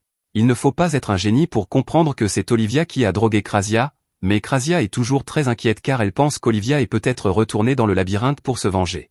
Orneste lui demande pourquoi il devrait s'inquiéter si Olivia veut risquer sa vie pour se venger, alors Krasia explique que les blessures d'Olivia ne sont pas encore complètement guéries et qu'elle n'est donc pas en état de se battre. Orneste comprend cela, mais il ne comprend toujours pas pourquoi il devrait s'inquiéter, car en fin de compte, c'était la décision d'Olivia, et elle se trouve être la plus forte épéiste du royaume, il doute donc que la guilde de l'ombre puisse réellement la vaincre. Orneste a peut-être raison au sujet de la force d'Olivia, mais Krasia se souvient qu'elle a mentionné un traître, et elle ne pense donc pas que la guilde de l'ombre ait pu la vaincre seule. Il doit y avoir quelqu'un d'autre qui l'attend dans le donjon, quelqu'un qui est assez fort pour avoir laissé la meilleure épéiste du royaume dans un état critique, et Krasia ne va pas rester les bras croisés et la laisser se faire tuer, même si cela ne la concerne pas. Elle dit qu'elle ira seule si les autres ne veulent pas l'aider, mais alors qu'elle franchit la porte d'entrée, elle se rend compte que les autres la suivent. Ils disent qu'ils ne peuvent pas laisser Krasia affronter seule le danger du donjon, donc si elle tient tant à sauver Olivia, ils l'accompagneront. Ils se dirigent tous ensemble vers l'entrée du donjon labyrinthique, mais Orneste n'a vraiment pas envie d'affronter le labyrinthe. Alec lui demande pourquoi, et Yora explique qu'il y a des tonnes de pièges de téléportation disséminés dans tout le donjon, ce qui rend la navigation difficile. Marbel ajoute qu'il est courant que les groupes se séparent à l'intérieur, et que tout le monde doit donc être extrêmement prudent. C'était un avertissement utile, mais le groupe n'a aucune idée de ce que Marbel fait ici. Elle leur dit qu'elle a entendu dire qu'Olivia s'était enfuie pour échapper à la culpabilité et qu'elle retournait dans le donjon, alors elle est venue ici dans l'espoir de rattraper Olivia avant qu'elle n'y entre, mais elle est arrivée trop tard, c'est pourquoi elle veut se joindre à leur groupe. Elle explique que Luor lui a également demandé de se joindre au raid pour remplacer les compétences d'Olivia, car elle est également une épéiste de rang S, mais la principale raison pour laquelle elle a accepté de venir est qu'elle voulait voir de plus près la magie incroyable d'Alec. Cependant, Yora n'est pas d'accord alors elle repousse Marbel et lui dit que contrairement à Namless, ils ont déjà mis en place une dynamique d'équipe et qu'ils ne veulent pas la gâcher. Alec demande à Orneste de quoi parle Yora, alors il explique que même si Namless est un groupe, les membres de l'équipe agissent plutôt comme des aventuriers solitaires. Luor a réussi à les convaincre de se réunir, mais la plupart d'entre eux préfèrent partir à l'aventure seuls, et lorsqu'ils ne sont pas en train d'explorer des donjons, ils se moquent complètement les uns des autres. Olivia, par exemple, déteste que d'autres personnes se mêlent de ses affaires, c'est pourquoi elle refuse l'aide de quiconque et peut parfois paraître impolie, mais Marbel sait qu'au fond, c'est une bonne personne. Marbel avait l'habitude de traîner avec Olivia chaque fois qu'elle s'entraînait, et au début, Olivia essayait de se débarrasser d'elle en lui disant qu'elle préférait être seule et en lui expliquant que la seule raison pour laquelle elle avait rejoint Namless était parce qu'elle avait besoin d'un groupe pour explorer les donjons, mais cela ne fit que renforcer la détermination de Marbel. Comme Olivia n'avait aucun attachement à son équipe actuelle, Marbel lui a demandé si elle voulait faire un raid dans un donjon avec elle, et Olivia a accepté. Depuis, elles sont devenues de bonnes amies. Marbel ne les forcera pas à l'emmener si cela leur cause des désagréments, mais elle est très inquiète pour Olivia, alors elle leur demande de faire tout leur possible pour la sauver. Avant que le groupe ne s'engage dans le donjon, Orneste lance un bracelet à Alec et lui dit de le mettre, car c'est leur arme secrète pour le donjon. Alec n'a aucune idée de ce que fait le bracelet, mais il fait confiance à Orneste, et ils entrent tous ensemble, mais avant d'aller trop loin, Krasia a l'intention de mettre en place son propre cercle de téléportation, afin que si quelqu'un tombe accidentellement dans un piège de téléportation, il puisse facilement se téléporter à cet endroit. Orneste est impressionné par la façon dont Krasia a si bien réfléchi à la situation, alors il commence à lui tapoter la tête, mais Krasia n'aime pas être traitée comme une enfant, surtout par Orneste, alors elle arrête ce qu'elle est en train de faire et lui donne un coup de pied si violent qu'il est projeté en l'air. Malheureusement, il atterrit directement dans un piège de téléportation, et quand Alec tente de sauver Orneste, il marche lui aussi sur un piège de téléportation. Orneste et lui sont donc envoyés à un endroit aléatoire dans le donjon, et c'est en quelque sorte la faute de Krasia. Alec n'a aucune idée de l'endroit où il se trouve, mais il est entouré de dizaines de monstres, il va donc devoir se battre seul pour s'en sortir. Alors que les monstres se précipitent sur lui, il lance Thunderbolt à plusieurs reprises pour les éliminer avant qu'ils ne s'approchent trop près. Cependant, l'un d'eux parvient à se faufiler derrière lui, mais avant qu'il ne puisse attaquer, il est fauché par une des flèches de Krasia. Alec est soulagé de revoir Krasia, mais il se demande comment elle a réussi à le retrouver si rapidement. Elle lui explique que c'est grâce au bracelet qu'il porte. Il s'agit d'un anneau de Möbius, et lorsque deux personnes portent une paire assortie, cela les empêche d'être séparées l'une de l'autre. Cela signifie que peu importe le nombre de fois où Alec est téléporté, l'anneau envoie automatiquement Krasia au même endroit que lui, il n'y a donc aucun risque qu'ils soient séparés. Yora et Orneste ont l'autre paire, ils devraient donc pouvoir se débrouiller où qu'ils soient. Cependant, du côté d'Orneste et Yora, les choses ne semblent pas très bien se passer puisqu'ils sont poursuivis par des dizaines de monstres. Orneste est peut-être capable de s'en sortir seul, mais Yora n'a aucune capacité de combat. Elle crée donc un pilier de terre pour empêcher les monstres de l'atteindre, et Ornest saute pour s'occuper des monstres. Elle lui donne également un léger bonus d'endurance et de vitesse afin qu'il ne s'épuise pas trop pendant le combat. Grâce à ce coup de pouce, Ornest est capable de passer devant tous les monstres les plus faibles et de trancher la tête du plus gros en un instant. Tous les petits monstres prennent peur et s'enfuient après l'avoir vu faire, et Ornest est un peu déçu car il espérait les utiliser pour s'échauffer. Yora descend et dit à Ornest qu'il a fait un travail incroyable en s'occupant de ces monstres, et il adore tous ses compliments, mais alors qu'ils marchent, ils finissent par tomber sur les restes du boss de l'étage. Yora n'en croit pas ses yeux, car on dirait que quelqu'un a vaincu le boss d'un seul coup d'épée, et elle ne voit personne d'assez fort pour accomplir un tel exploit, mais Ornest sait qu'il n'y a qu'une seule personne capable d'une telle prouesse, et c'est Méléa Dial, la maître épéiste. Pendant ce temps, ailleurs dans le donjon, le chef de la guilde de l'ombre dit à Méléa à quel point il est impressionnant, car non seulement il a réussi à vaincre le boss instantanément, mais il a également battu à plate couture cette épéiste de rang S, Olivia de Namless. Méléa répond que s'il a réussi à battre Olivia aussi facilement, c'est uniquement parce qu'il la connaît et qu'il sait comment elle se bat. Le chef de la guilde de l'ombre explique que cela explique pourquoi elle a été si choquée lorsqu'elle l'a vue, mais si Méléa connaît vraiment une épéiste de rang S de la guilde, alors cela n'a aucun sens qu'il travaille avec la guilde de l'ombre puisqu'il aurait pu travailler avec Olivia à la place. Méléa répond simplement que son objectif coïncide actuellement avec celui de la guilde de l'ombre, mais que son souhait est différent du leur. Il ne sait pas ce que la guilde de l'ombre espère accomplir, mais il veut devenir aussi fort que possible, et pour cela, il a besoin d'acquérir autant d'expérience que possible. À ce moment-là, un groupe de membres de la guilde de l'ombre arrive et informe son chef qu'ils ont repéré des intrus au 72e étage. Il ordonne alors à ses hommes d'aller le tuer immédiatement. Au même moment, Alec et Krasia trouvent Olivia recroquevillée dans un coin, blessée. Lorsqu'elle aperçoit Krasia, elle lui demande avec désinvolture de soigner ses blessures afin qu'elle puisse continuer à avancer, mais Krasia refuse, sachant qu'Olivia s'enfuira à nouveau dès qu'elle aura terminé. Olivia est agacée que Krasia refuse de la soigner, mais elle n'a pas l'intention de se laisser arrêter pour autant, alors elle se remet debout pour continuer à avancer malgré ses blessures. Cependant, Alec et Krasia lui barrent le chemin, et Krasia lui dit qu'elle ne la laissera pas partir tant qu'elle ne leur aura pas dit pourquoi elle fait tout cela.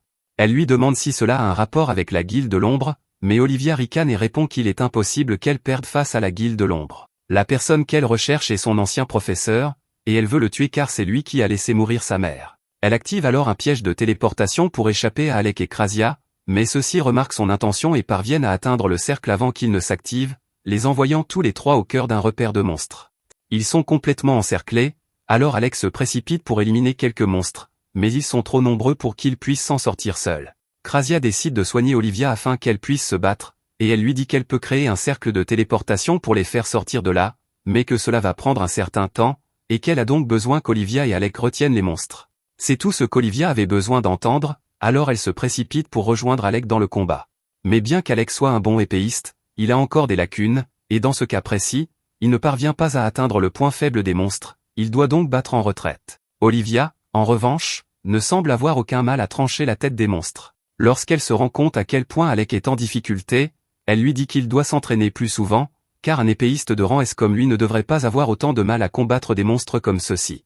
Krasia finit par terminer la mise en place de son cercle de téléportation et dit à Alec et Olivia qu'il est temps pour eux de partir. Mais lorsqu'elle essaie d'activer le cercle, celui-ci s'effondre soudainement, ce qui lui fait comprendre que cette partie du donjon doit être protégée par une barrière anti-magie. Ils ne pourront donc pas utiliser de sort tant qu'ils n'auront pas éliminé le mangeur de magie. De plus en plus de monstres commencent à approcher, alors Olivia demande à notre héros s'il pense pouvoir faire mieux que la dernière fois, et Alec répond qu'il fera de son mieux. Les deux commencent alors leur attaque, et tandis qu'Alec regarde Olivia trancher les corps des monstres, il remarque qu'elle est très silencieuse et efficace dans ses coups, pas étonnant qu'on la surnomme la meilleure épéiste de la ville. Il ne veut pas qu'elle sous-estime ses talents d'épéiste, alors il passe à la vitesse supérieure et tranche l'un des monstres en deux. Sa démonstration de puissance impressionne quelque peu Olivia, qui lui dit qu'il n'est pas mauvais, mais qu'il a encore beaucoup de chemin à parcourir s'il veut maîtriser son épée. Elle lui dit qu'il doit cesser de compter autant sur sa force pour vaincre ses ennemis et essayer plutôt de les surpasser. Alec apprécie vraiment ce conseil, mais cela ne change rien au fait qu'ils sont toujours encerclés, car peu importe le nombre de monstres qu'ils abattent, d'autres continuent d'apparaître. Ils ne progresseront pas ainsi, alors Olivia demande à Krasia si elle a découvert l'emplacement du mangeur de magie qui génère le champ anti-magie. Krasia pense qu'il se trouve là-bas, mais il est impossible de s'y rendre avec autant de monstres sur le chemin. Cependant, Olivia n'hésite pas une seconde et se précipite malgré les risques. Pendant ce temps, Alec attire l'attention des autres monstres pour gagner du temps pour Olivia, mais elle va devoir se dépêcher car il ne pourra pas tenir longtemps. Krasia prévient Alec que des monstres arrivent également par le haut, et lorsqu'il lève les yeux, il voit un monstre vautour qui tente de fondre sur lui, alors il bloque ses serres avec son épée.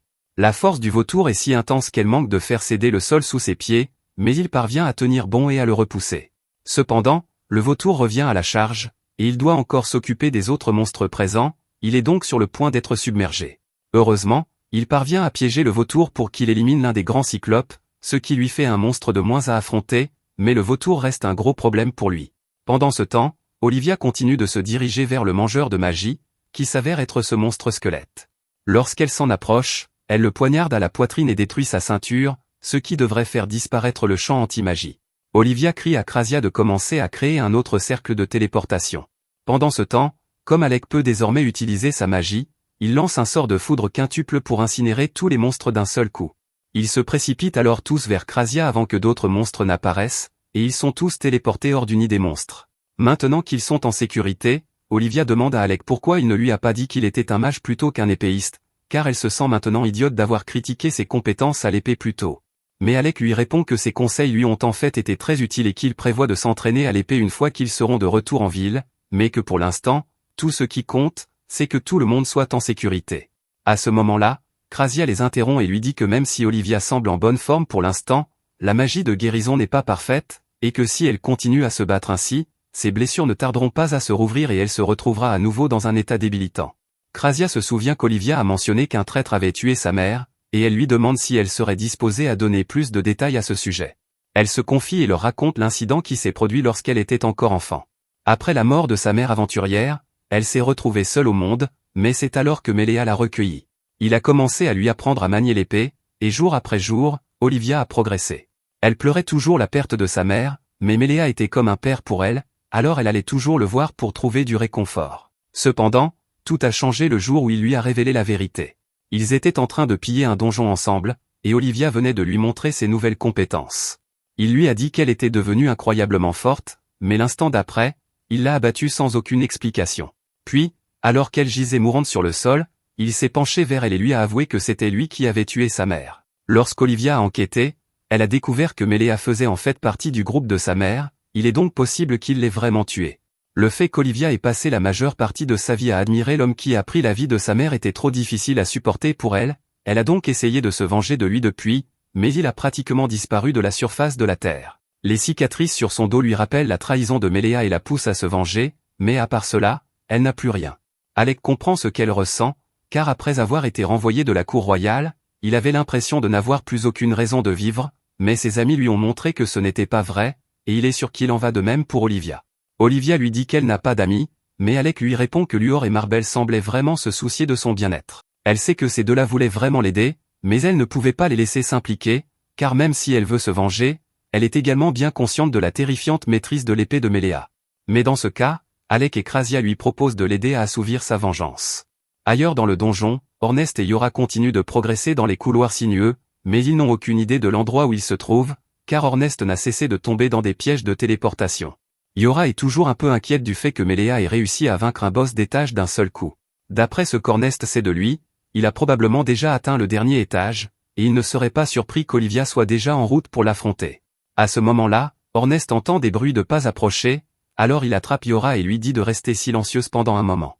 Un instant plus tard, les membres de la guilde de l'ombre sortent, et l'un d'eux semble être en train de grignoter des noyaux de donjon qu'il a volés à un groupe d'aventuriers plus tôt dans la journée. Ornest et Yora les affrontent, et les membres de la guilde de l'ombre sont choqués de les voir ici, car on leur a dit que les intrus étaient des aventuriers du groupe Nameless, mais cela n'a pas vraiment d'importance, car leur travail consiste à éliminer tous les aventuriers qu'ils trouvent. Cependant, dès qu'ils attaquent, Ornest les assomme tous, et Yora utilise son sort de ligotage pour les attacher avec des chaînes. C'était à peu près ce à quoi Ornest s'attendait de la part des membres de la guilde de l'ombre, car il savait qu'il n'était pas si fort que ça, et il ne comprend pas pourquoi il mangeait tous ces noyaux de donjon, car cela ne semble pas les avoir rendus plus forts. Yora demande au chef du groupe si la guilde de l'ombre est là pour le noyau du donjon du dernier étage, mais celui-ci refuse catégoriquement de répondre à ces questions. Cependant, après que Yora ait menacé de l'étrangler avec ses chaînes, il devient soudainement beaucoup plus coopératif. Il admet que son patron leur a demandé de venir voler le noyau du donjon. Après cela, Yora lui demande quelle est sa relation avec Méléa, et le type a beaucoup à dire, il n'arrive toujours pas à se remettre de la force incroyable de Méléa, car il a réussi à vaincre tout seul cet épéiste de Nameless, ainsi que le boss de l'étage. Ornest se rend compte que ces types ne sont pas les responsables, et que continuer à leur parler serait une perte de temps. Il dit à Yora qu'il devrait probablement retrouver Alec et les autres dès que possible, après quoi il pourrait s'assurer que ces types soient emprisonnés pour ce qu'ils ont fait. Cependant, le chef dit à Ornest qu'il a commis une erreur en sous-estimant le pouvoir des noyaux de donjon qu'il a consommés. La consommation de tous ces noyaux lui a permis d'absorber beaucoup d'énergie, et en un instant, il est capable de détruire le sol sous ses pieds et de se libérer de ses chaînes. Il saute ensuite par-dessus les débris, attrape Yora, désormais inconsciente, et s'enfuit, disant à Ornest qu'il peut venir le retrouver au fond du donjon. Pendant ce temps, Alec, Krasia et Olivia sont tous retournés au lieu de rendez-vous convenu, s'attendant à trouver Ornest et Yora qui les attendaient, mais ils ne sont pas là, et Krasia commence à s'inquiéter. Ils avaient tous décidé que s'ils se séparaient, ils se retrouveraient ici quoi qu'il arrive, donc si ces deux-là ne sont pas encore là, c'est qu'il leur est arrivé quelque chose. Après avoir mené une petite enquête, le groupe découvre un trou géant dans le sol, et ils sont sûrs qu'ils n'étaient pas là lorsqu'ils sont arrivés, donc il doit avoir été creusé récemment. Mais cela n'a aucun sens, car le sol et les murs du donjon sont censés être renforcés par magie, il devrait donc être impossible de les traverser ainsi. Olivia descend dans le trou et trouve le chapeau de Yora coincé sur l'un des rebords. Elle le lance à Alec, qui est désormais certain qu'il s'est passé quelque chose de terrible. Pendant ce temps, au fond du donjon, le membre de la guilde de l'ombre vient de ramener Yora à son chef et lui explique que cette fille est la mage de soutien rousse qu'il recherchait. Lorsque Yora reprend conscience, elle demande au chef de la guilde de l'ombre ce qui se passe ici, car elle ne comprend pas pourquoi ils ne l'ont pas déjà tuée.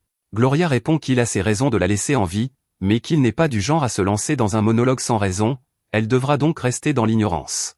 À ce moment-là, Melea dit à Gloria d'arrêter de jouer avec Yora et de se concentrer sur le plan, car ils n'ont pas de temps à perdre avec ces jeux. Gloria lui répond que ce n'était qu'une blague et qu'il prend son travail très au sérieux, mais une seconde plus tard, Melea l'avertit que quelqu'un arrive. Avant même qu'ils aient le temps de réagir, Ornest arrive en volant et poignarde le membre de la guilde de l'ombre dans le dos. Il se tourne ensuite vers Gloria, mais celle-ci parvient à réagir et crée une épée rouge pour contrer Ornest. Quant à l'autre membre de la guilde de l'ombre, il est toujours en vie grâce à l'énergie du noyau du donjon qu'il était en train de grignoter. Ornest l'a poignardé dans le dos et se demande comment il a pu le trouver si rapidement. C'est alors qu'il remarque le bracelet Morbius au poignet d'Ornest. Il sait parfaitement comment ces objets fonctionnent, alors il enlève celui qui se trouve au poignet de Yora, l'assomme, puis s'enfuit avec Melea pour passer à l'étape suivante du plan. Quant à Gloria, son travail consiste à rester derrière et à occuper Ornest pendant que les deux autres s'enfuient, et il est convaincu qu'Ornest n'a pas ce qu'il faut pour le battre. Cependant, quelques instants plus tard, Ornest brise son épée et le poignarde à la poitrine, le faisant gicler du sang partout. Mais alors qu'Ornest pense que c'est enfin terminé, Gloria se relève malgré le trou béant dans son abdomen. Il utilise alors la magie du sang pour guérir entièrement sa blessure et déclare qu'il va désormais se battre de toutes ses forces. Ornest est surpris que Gloria ait pu se soigner complètement en si peu de temps, mais cela ne le dérange pas car il pense qu'il suffit de continuer à l'attaquer jusqu'à ce qu'il cesse de se régénérer.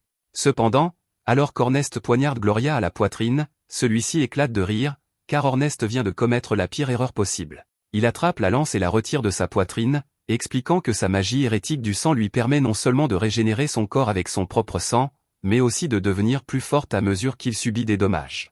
Gloria frappe alors Ornest, qui se rend compte qu'il est vraiment beaucoup plus fort qu'il ne l'était quelques instants auparavant. Pour aggraver les choses, Gloria est capable de créer n'importe quelle arme à partir de sang. Alors qu'Ornest est étourdi, il fait apparaître un fouet, l'attrape par la jambe, le propulse dans les airs et le projette violemment au sol. Ornest est alors hors d'état de nuire, et Gloria éclate d'un rire viril, car cela fait longtemps qu'il n'avait pas battu quelqu'un d'aussi fort qu'Ornest. Il s'est bien amusé, mais il estime qu'il est temps d'en finir avec Ornest. Cependant, Ornest refuse de se laisser abattre si facilement, alors il se relève et invoque sa lance à ses côtés. Mais au lieu de l'attraper, il la laisse voler vers Gloria. Gloria parvient à l'esquiver, car il s'attendait à ce qu'Ornest tente quelque chose, mais il ne s'attendait pas à ce qu'Ornest réduise la distance et commence à lui donner des coups de poing au lieu d'utiliser sa lance. Il y a quelques années, lorsqu'Ornest et Alec étaient à l'école ensemble, ils devaient se battre en duel un jour. Au cours de leur combat, Ornest lâche accidentellement sa lance, qui vient se planter dans un mur, mais cela ne l'arrête pas et il charge Alec à coups de poing. Cependant, le combat est interrompu par la directrice, furieuse qu'ils aient abîmé le mur. Ornest et Alec sont donc contraints de passer le reste de la journée à le réparer ensemble. Une fois qu'ils eurent terminé, Alec complimenta Ornest pour sa stratégie géniale de plus tôt dans la journée, car il ne s'attendait vraiment pas à ce qu'il lâche son arme de cette façon. Les techniques telles que les épées magiques épuisent constamment le mana, donc créer une distraction comme celle-ci est incroyablement efficace. C'était un accident de la part d'Ornest, mais il ne voulait pas l'admettre, alors il a fait semblant de l'avoir fait exprès à ce moment-là, mais maintenant, il le fait vraiment exprès. Il ne peut pas utiliser de sorts offensifs comme Alec, de magie de soutien comme Yora ou de sorts de guérison comme Krasia, mais quand il s'agit de combats rapprochés, presque personne ne le fait mieux que lui. Et même si Gloria devient plus forte à mesure qu'il saigne, il n'aura qu'à continuer à le surpasser jusqu'à ce qu'il n'ait plus de magie pour se régénérer. Cependant, alors que Gloria est allongée sur le sol, il se remet à rire, car il n'arrive pas à croire qu'Ornest soit assez naïf pour penser qu'il peut vaincre la magie avec sa force physique. Pour prouver sa supériorité, il prévoit de montrer à Ornest la véritable étendue de la magie en invoquant un être connu sous le nom d'Ans. Pendant ce temps, à la guilde, Leviel est en réunion avec l'orgue pour discuter de certaines choses, mais l'orgue est trop occupé à engloutir toutes les friandises disponibles pour y prêter attention. Leviel lui demande s'il est vrai qu'il a choisi Alec pour devenir son partenaire de raid, et Lur le confirme. Il ajoute également que cela ne devrait poser aucun problème au niveau du règlement de la guilde, puisque le groupe d'Alec a récemment été promu au rang et s'il avait entendu les rumeurs selon lesquelles le mage aux 5 couleurs venait à Fizizel, et il avait très envie de le rencontrer en personne, car il est presque inconcevable qu'un mage soit capable d'utiliser tous les types de magie. Bien qu'il ne puisse garantir que les rumeurs concernant Alec soient vraies, Liviel est d'accord avec l'orgue sur ce point, car c'est le genre d'homme qui ne peut croire pleinement à quelque chose tant qu'il ne l'a pas vu de ses propres yeux. Il a du mal à croire qu'Alec et son groupe aient vraiment établi le record du donjon il y a toutes ces années à Galdana, mais il sait que Yora et les autres ne sont pas du genre à mentir sur leurs exploits, donc les rumeurs sont probablement vraies. À ce moment-là, Marbel arrive à la recherche du maître de guilde, avec une terrible nouvelle. Elle l'informe qu'Olivia s'est enfuie et s'est rendue dans le donjon dans le but de se venger. Leviel est très inquiet, mais Marbel lui dit qu'il n'y a pas lieu de s'inquiéter, car Alec et les autres sont déjà partis à sa recherche. L'orgue est soulagé d'entendre cela, mais le maître de guilde est toujours aussi inquiet, car il doit désormais s'inquiéter pour Alec et son groupe en plus d'Olivia. Il avait prévu d'attendre le bon moment pour tendre une embuscade à la guilde de l'ombre afin de l'éliminer une fois pour toutes, mais ce plan est désormais ruiné. Il termine par prendre des mesures pour limiter les dégâts, mais avant cela, il a une question à poser à Marbel. D'après ce qu'il a personnellement observé, il semble qu'Alec ne soit capable d'utiliser que la magie du feu et de la foudre, mais il veut connaître l'avis de Marbel à ce sujet. Elle répond qu'en ce qui concerne la magie offensive d'Alec, elle pense qu'il s'est limité à ces 2 éléments pour une raison quelconque. L'orgue se demande si cela signifie que les rumeurs selon lesquelles il serait capable d'utiliser les 5 éléments sont fausses, mais Liviel a le sentiment qu'Alec cache simplement ses véritables capacités. Quoi qu'il en soit, c'est une question à régler un autre jour. Pour l'instant, il prévoit de rejoindre Alec et les autres dans le donjon, car si son intuition est bonne, celui-ci devrait actuellement regorger de monstres en tout genre. Pendant ce temps, dans le donjon, Ornest est face à un rayon mortel et ne peut rien faire pour l'éviter, mais à la dernière seconde, Alec apparaît et renvoie le sort vers Gloria. Alec demande à Ornest s'il va bien, et Ornest n'a jamais été aussi heureux de le voir, car il pensait vraiment qu'il était fichu à cet instant. Krasia et Olivia les rejoignent rapidement et demandent à Alec s'il a déjà réussi à vaincre Gloria, mais malheureusement, à travers la fumée, il voit que Gloria est toujours debout et indemne.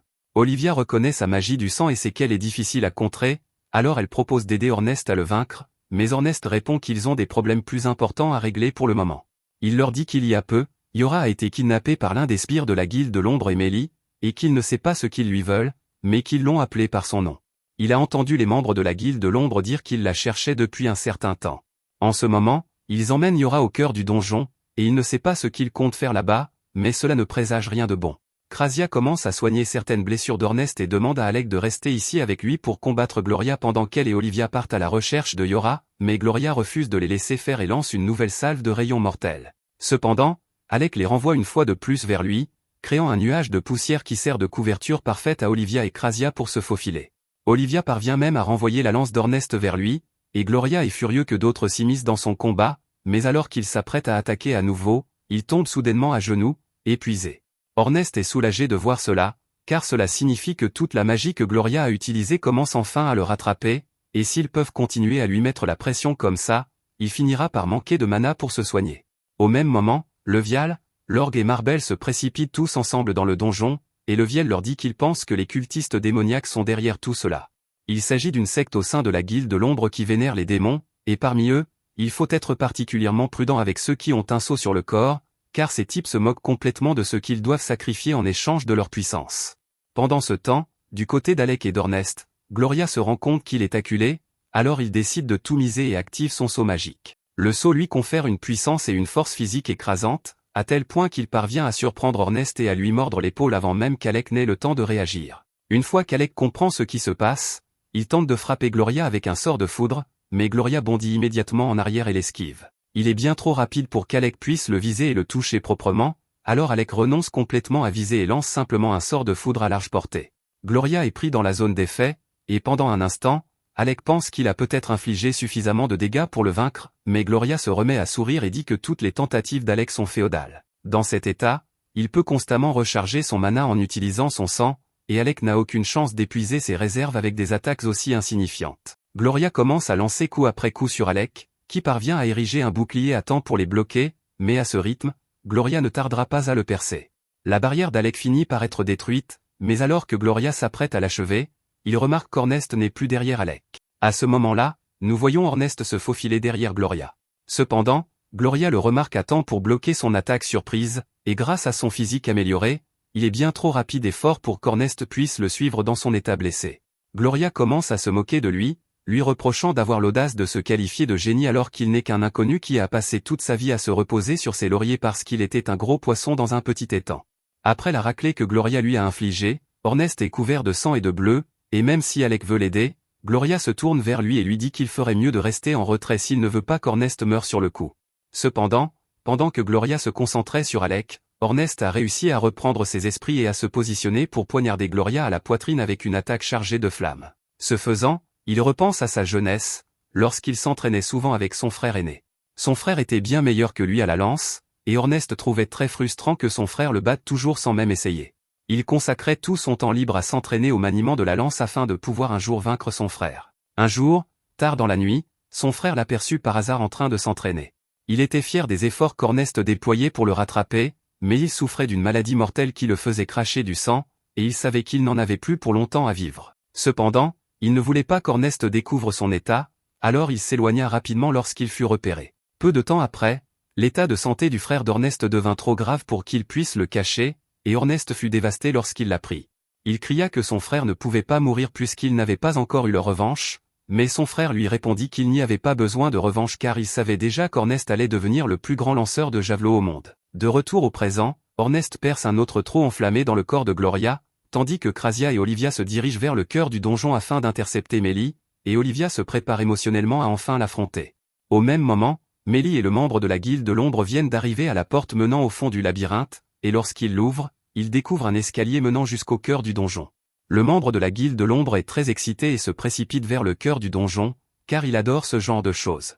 Il le retire du piédestal et le tient devant son visage, car il n'arrive pas à croire qu'il ait enfin mis la main dessus, mais pour une raison quelconque, Mélie le regarde avec un pur mépris dans les yeux.